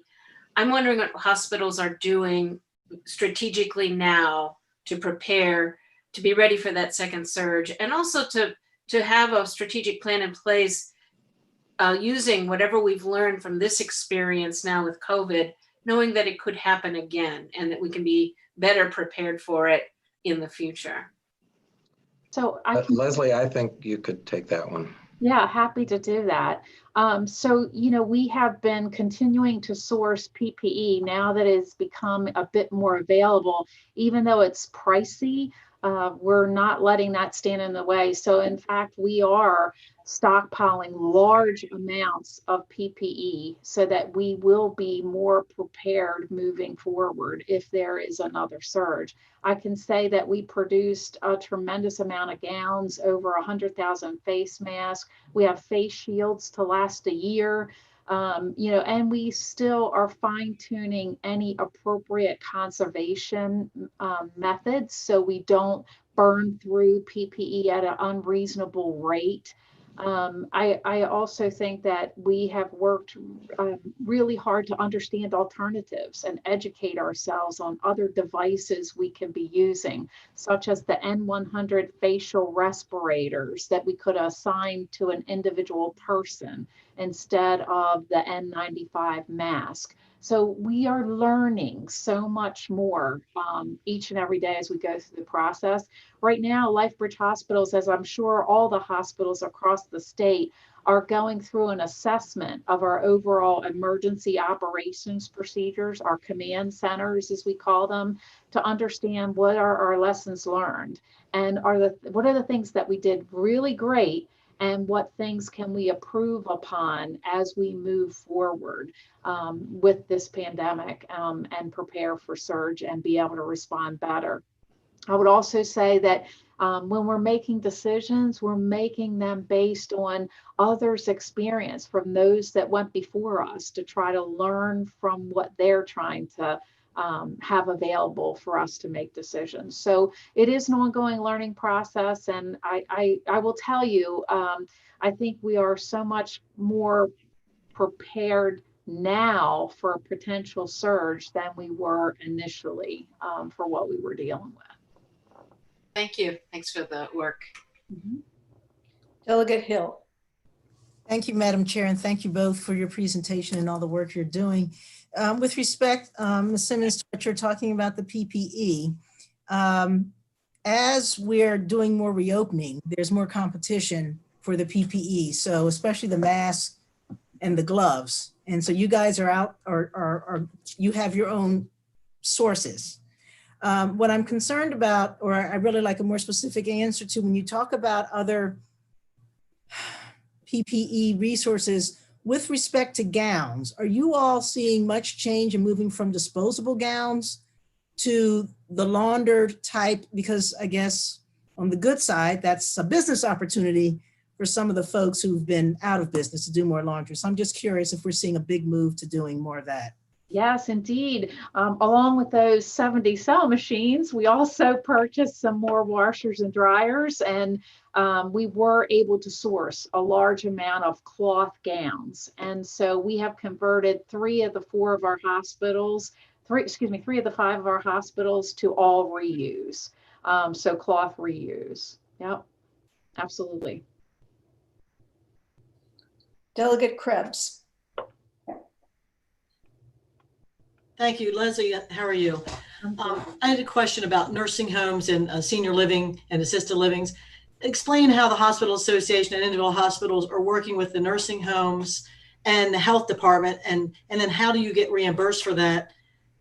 Just that whole dynamic of that, because that's where we've seen the biggest infection in the nursing facilities. So you want to start? Go ahead, Leslie. Sure. One or the other, not right. So as you know, Carroll County did have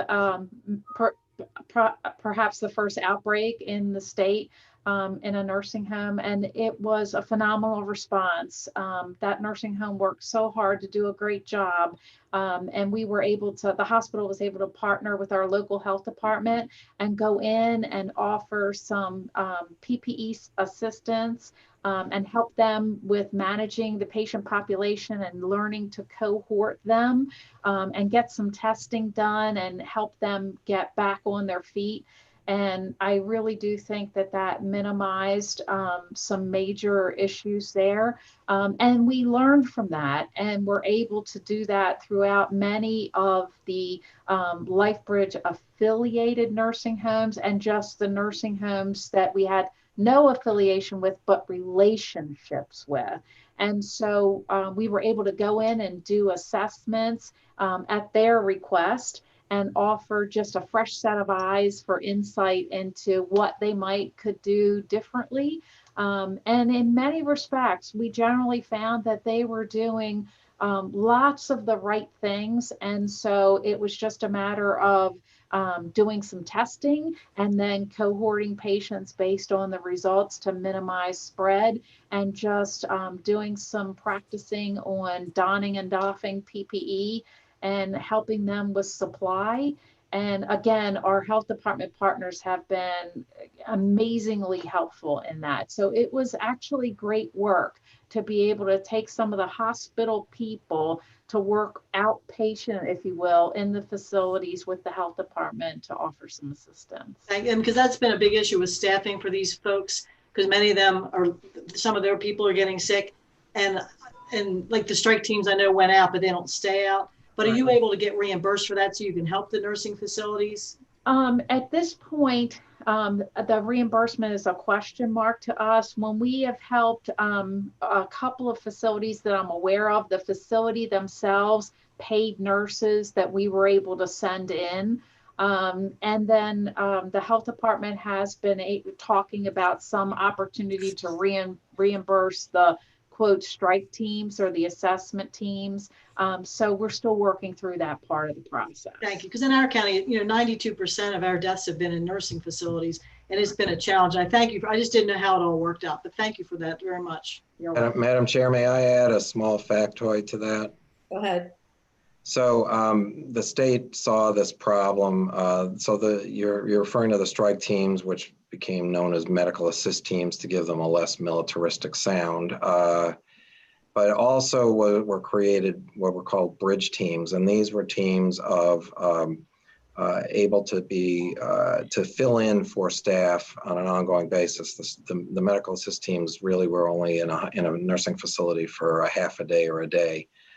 These bridge teams comprised a nurse and aides, and the state actually paid to keep these folks available even when they were not actually deployed into nursing homes. And when nursing homes found themselves short-staffed, these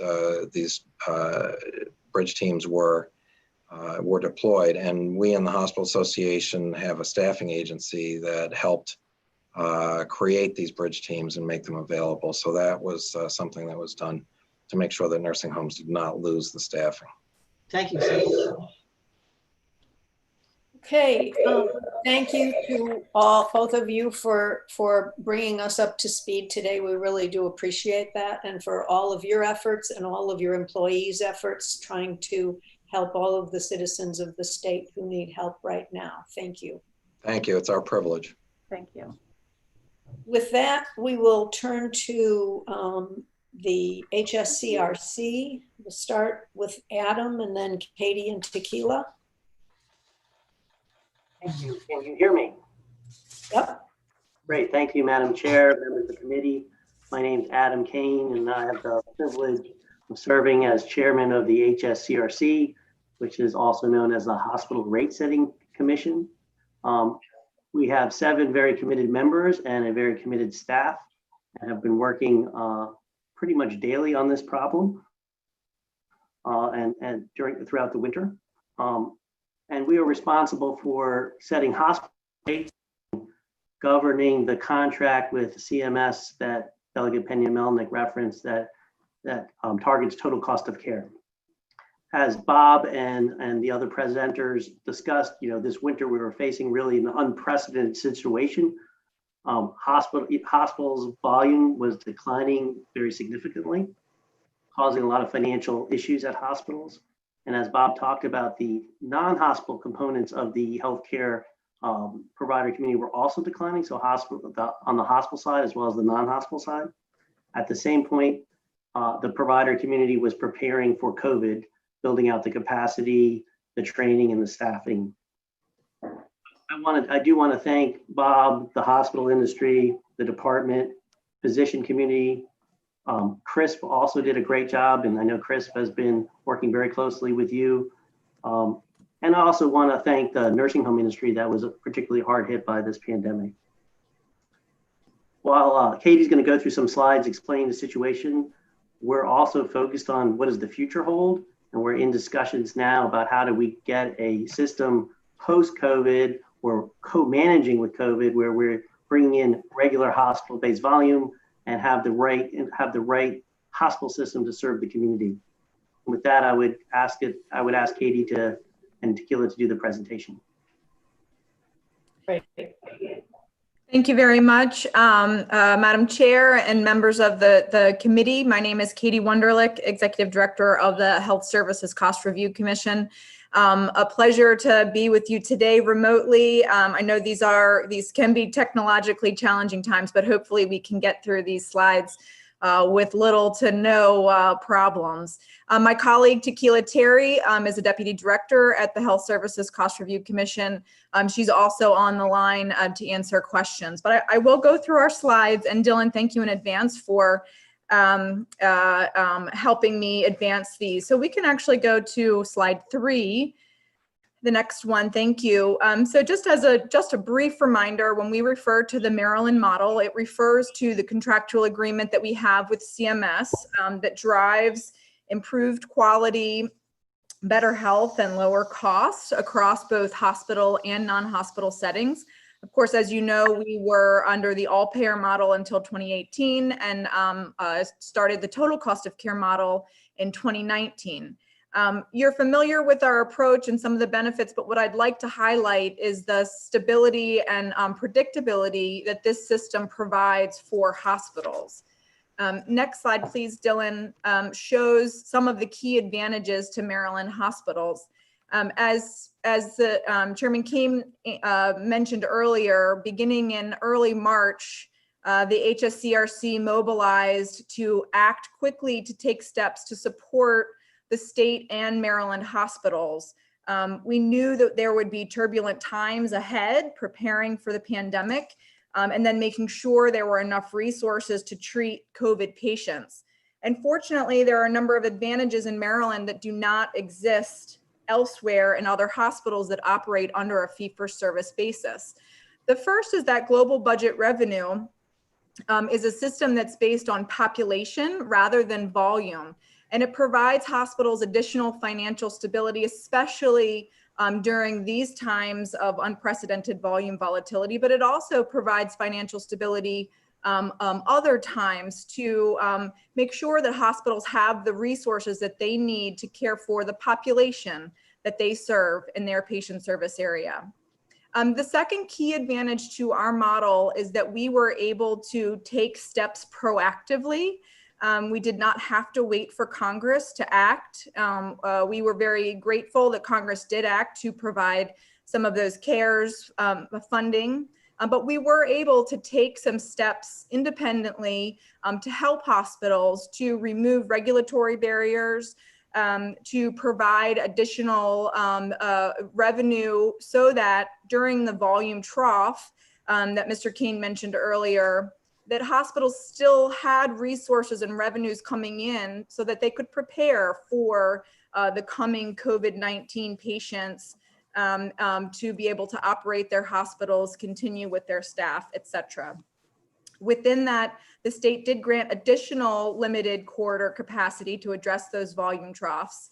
But we made a special consideration, and what was top of our mind was to balance hospital pricing with consumer affordability, which I know is of top of mind and a top priority of this committee to monitor consumer affordability. So we, when we used our regulatory levers, we did it on a limited basis. I do want to talk about the protections that exist for hospitals under the HSCRC. We regulate hospital services. Hospitals offer regulated services and unregulated services. As Mr. Atlas and Ms. Simmons mentioned, there are physician services and others that are not regulated by the HSCRC. We say those are unregulated revenues. So just to give you a context for the protections that the HSCRC can give, in fiscal year 19, Maryland hospitals statewide had a net operating revenue for regulated services of about $15 billion. And the unregulated services, there was a net operating revenue of about $1.8 billion. So just to give you a context, the majority of the revenue that coming into the hospital is regulated. The GBR does provide stability for those regulated services, but again, not for the unregulated. And I point that out because the protections that the GBR and the model provide that are not present in fee-for-service hospitals. So nationally, hospitals have lost on average 40 to 60% of their volumes. I think Mr. Atlas cited 30 to 50%, the average ranges, but it's a significant amount of volume that has been lost from hospitals due to lockdown, cancellation of elective procedures, et cetera.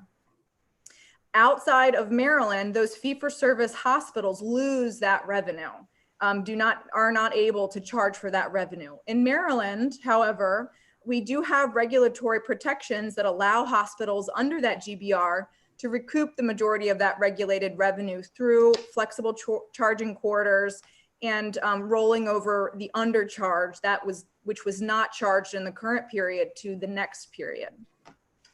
Next slide, please, Dylan. Actually, you can advance 2 slides. So as we were working to put together an action plan to address the many issues that came up with COVID-19, we developed a 4-part action plan to ensure hospitals have funding that they need, both during the trough, which was when we were on lockdown, cancellation of procedures, through the surge, which was when additional COVID patients presented to the hospital. And then finally, as Mr. Keene mentioned, we're looking post-surge as well. The next slide shows the first part of that plan. The first step is aligning with federal partners. We do work closely with our federal partners to make sure that Maryland hospitals have access to the relief at the federal level, and also to make sure we are in compliance with the total cost of care contract. On the congressional side, we did work with Maryland's federal delegation very closely. My colleague Tequila Terry worked very closely with members of the federal delegation to ensure that any legislation through the CARES Act that Maryland hospitals would be able to access those funds. On the CMS side, of course, they are a very important partner with our total cost of care model. We work diligently to make sure that we are, to the extent possible, keeping close to the total cost of care model goals and targets, both the financial and the quality population health goals. We've received some data waivers because of the volatility of COVID volumes. The federal government granted data waivers to participants in its federal quality programs. Maryland also received those waivers. And then finally, we meet on a biweekly basis with the CMMI model team. So we meet on a biweekly basis with leaders from the Centers for Medicare and Medicaid Innovation that monitors our contract, to both monitor our performance, anticipate issues that may come up, and make sure that we're on the same page with moving through this COVID period. And I will say we have a very good relationship with the CMMI. They've been a good partner for the state of Maryland, and they want to see us succeed. They understand that this is an unprecedented time. Moving on to addressing regulatory barriers. I'm sorry, Mrs. Chair, just 1 second. My children just came home from a dentist appointment, so I'm going to ask them to go up to their room, please, right now. The second part is was to address regulatory and policy barriers. We modified a number of ones, the most important of which I think is telehealth. We approved a telehealth policy to enable hospital services to be delivered safely via telehealth. For the most part, the policy allowed the professional fee only to be billed, but that did allow services to be provided to patients when they could not come to the hospital. The second main regulatory barrier that we waived was waiving on site of service regulations. And that was really to give hospitals more flexibility to move regulated services out of the hospital to make room for that COVID-19 expansion. We also suspended certain efficiency and volume policies and eliminated non-critical reporting to allow hospitals and hospital staff to focus solely on COVID-19. Next slide, please, Dylan. The third element of this plan was ensuring hospital financial stability. We broke this up into 2 stages. The first stage was to plan and expand hospital capacity to prepare for COVID volumes. That's what Mr. Atlas referred to with the expansion of beds. We did support the state in that endeavor and supported hospitals in their expanded capacity. The second part of stage 1 really addressed the volume trough. And that was when we saw considerable volume drop-offs as the state was in lockdown and elective procedures were canceled. We had some solutions for that that I mentioned earlier in terms of the expanded corridor relief. We also are allowing hospitals to roll over that which they have not charged into the next year. Finally, stage 2 of this plan, of this stage, was to address surge in hospitalizations. And this is specifically to recognize if patient volume levels exceed hospital GBRs. And so we did put together a surge policy plan that can compensate hospitals above and beyond their GBR if hospital volumes surpass their GBR level. Moving on to the next slide, please, Dylan. We did also support state planning. We were an active participant in the state surge planning team with the Maryland Department of Health and other state agencies. We worked with, members of our team worked with the MDH Office of Minority Health and Health Disparities to identify health disparities through data analytics and data research. This is a really important, an important piece of work because we know that health disparities, that underlying health disparities have been highlighted due to COVID-19. And so we really want to make sure that we're keeping an eye on what we can do to identify and reduce to the extent possible any racial health disparities related to COVID-19. Third is physician support. And this, Delegate Peña-Melnick, thank you so much for your question. We also remain very concerned about the physician community and our physician partners. We know that physicians are an important part of the healthcare system, which we need to be intact in order to deliver care for patients post-COVID and to treat underlying health conditions, chronic diseases, et cetera. Although we do not regulate physicians, we did encourage hospitals to partner with and support physician practices. And also we advocated to private payers to produce programs for working capital advance programs for physicians. So while we cannot regulate physicians or set fees for physicians, we do encourage that collaboration and that support. The other issue that was touched on earlier was support for long-term care and congregate living facilities. We also identify and see the disproportionate share of COVID or coronavirus infections stemming from long-term care facilities. So we acted within our authority to give hospitals flexibilities to reduce their rates in order to accommodate the influx of patients from long-term care settings. And then the second thing we did to support long-term care facilities was to allocate grant funding to give to hospitals to support those hospital partnerships with long-term care settings. Next slide, Dylan. This is really the last and concluding is what does it look like moving forward? We are very cognizant of the impact on the model. We want to support the model as best we can so that we can be successful in our goals to improve health, improve quality, and reduce costs.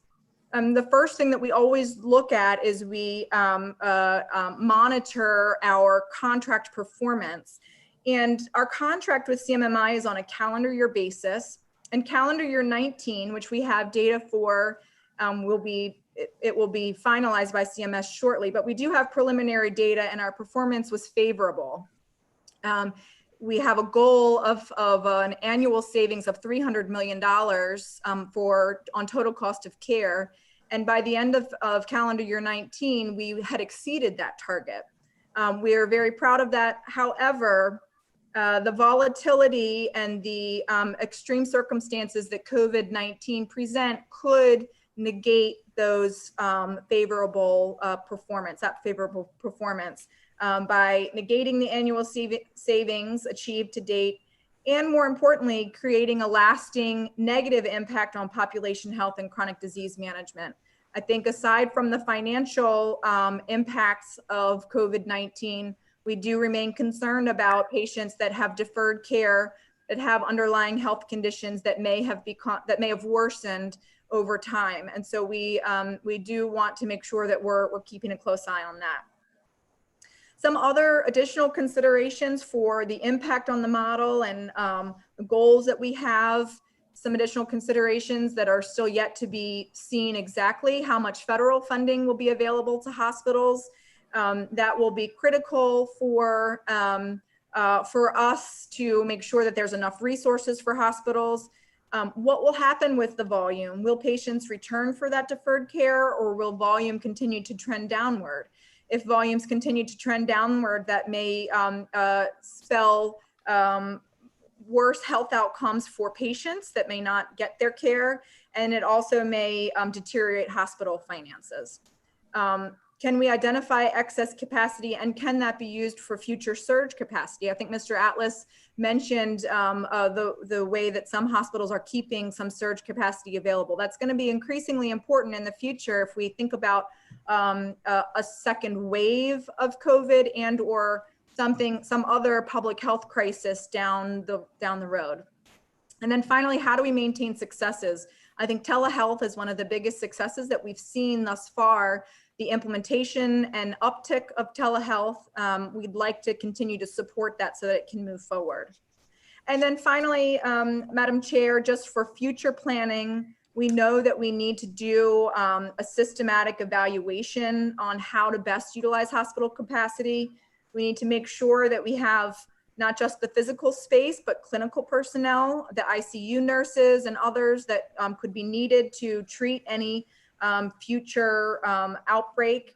And then the equipment, the PPE that Mr. Atlas and Ms. Simmons mentioned earlier. So we really do want to make sure we're looking ahead. We need to have an approach that provides for that surge readiness while balancing consumer costs and cost implications. With that, I will conclude my remarks and take any questions if you have any.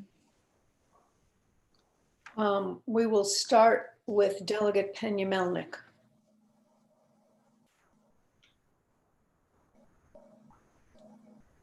We don't hear you yet.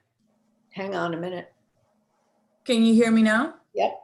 Thank you so much, Madam Chair, and thank you for your presentation.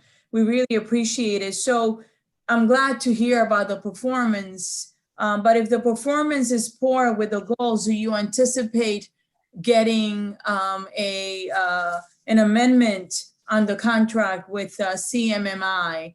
And that's one question, and then I'll ask a quick one. Thank you so much. Thank you, Delegate Pena-Melnick, for that question. We are monitoring our performance closely. We're working with CMMI closely. As Mr. Atlas mentioned, there is an exogenous factors clause, which we could request from the federal government. It is not a guaranteed, but certainly if there was any exogenous factor, a pandemic would probably qualify.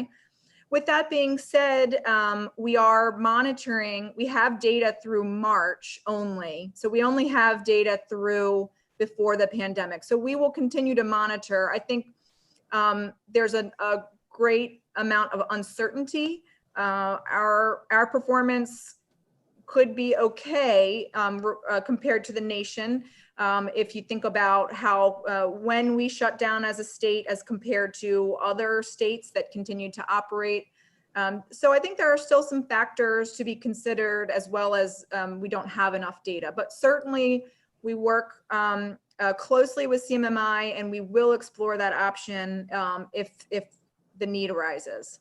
And in the second question, thank you so much for your reply, is using the exogenous factor clause, can you do the same for the payments for physicians that have worked at the hospitals that now do not have the same volume because the total cost of care model doesn't allow right now? So we would need permission from the federal government for you to be able to do that.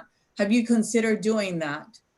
Yeah, so we, as I mentioned, I think the physician community is one that we have been very sensitive to in terms of wanting to make sure we support as best we can. For the contract itself, as you know, we are prohibited from regulating physicians. And in fact, it's specifically written into our contract because they wanted to make sure that the focus was on not expanding our regulatory authority per se. So we actually have language in our contract that prohibits us from seeking physician regulation. That being said, there are things that hospitals can do to partner with their physicians to help support their physicians through this process. But could you get that amended if need be? Like you will get it amended for the other not meeting the goals? It would be a significantly larger undertaking because it's not contemplated in our contract at the moment. So it would be a significantly larger undertaking. Can I add one note? And really, it's a very interesting story. When this first started and hospitals were under the volume trough where there's significant revenue declines, we talked to hospital leadership, and the thing they universally said was the GBR, our model, sort of stabilized their hospital-based finances. The physicians are the ones who needed the help. And they encouraged us to focus on creative ways to help the physicians as opposed to helping themselves, given that they had some stability with the GBR. And so that's where we work very closely with Care First and the other payers to provide advance payments from the commercial carriers and to follow what Medicare did for the physicians as well. So we have no authority, Delegate Penny Melnick, to regulate physician rates, but we do have a bully pulpit and we can use it. And with the hospital support, we really used it to try to help the physicians because we realized they were the most vulnerable providers in the initial part of the food chain when the volume started to decline. Thank you very much. I appreciate it. Thank you, Chairman Pendergrass. Delegate Rosenberg, followed by Delegate Hill, and that will be the last question of the day. If there is no additional federal money, what is the dilemma that puts us in? What impact will that have if the HEROES bill or whatever the next configuration of federal money, whatever package that comes in, how important is that money to us?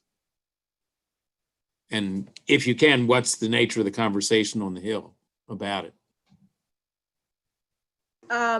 So I think the previous Mr. Atlas or Ms. Simmons might be able to speak to that also, but we have been projecting what the amount of the undercharge. So for hospitals' GBRs, because the volume has dropped, they have not been able to charge their full GBR.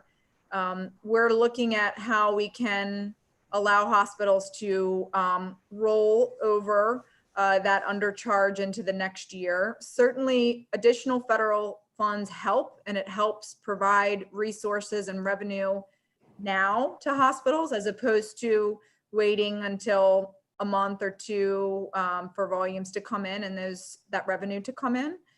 So I think that the impact, I think, would be the immediacy of the funds for hospitals to use for COVID preparedness.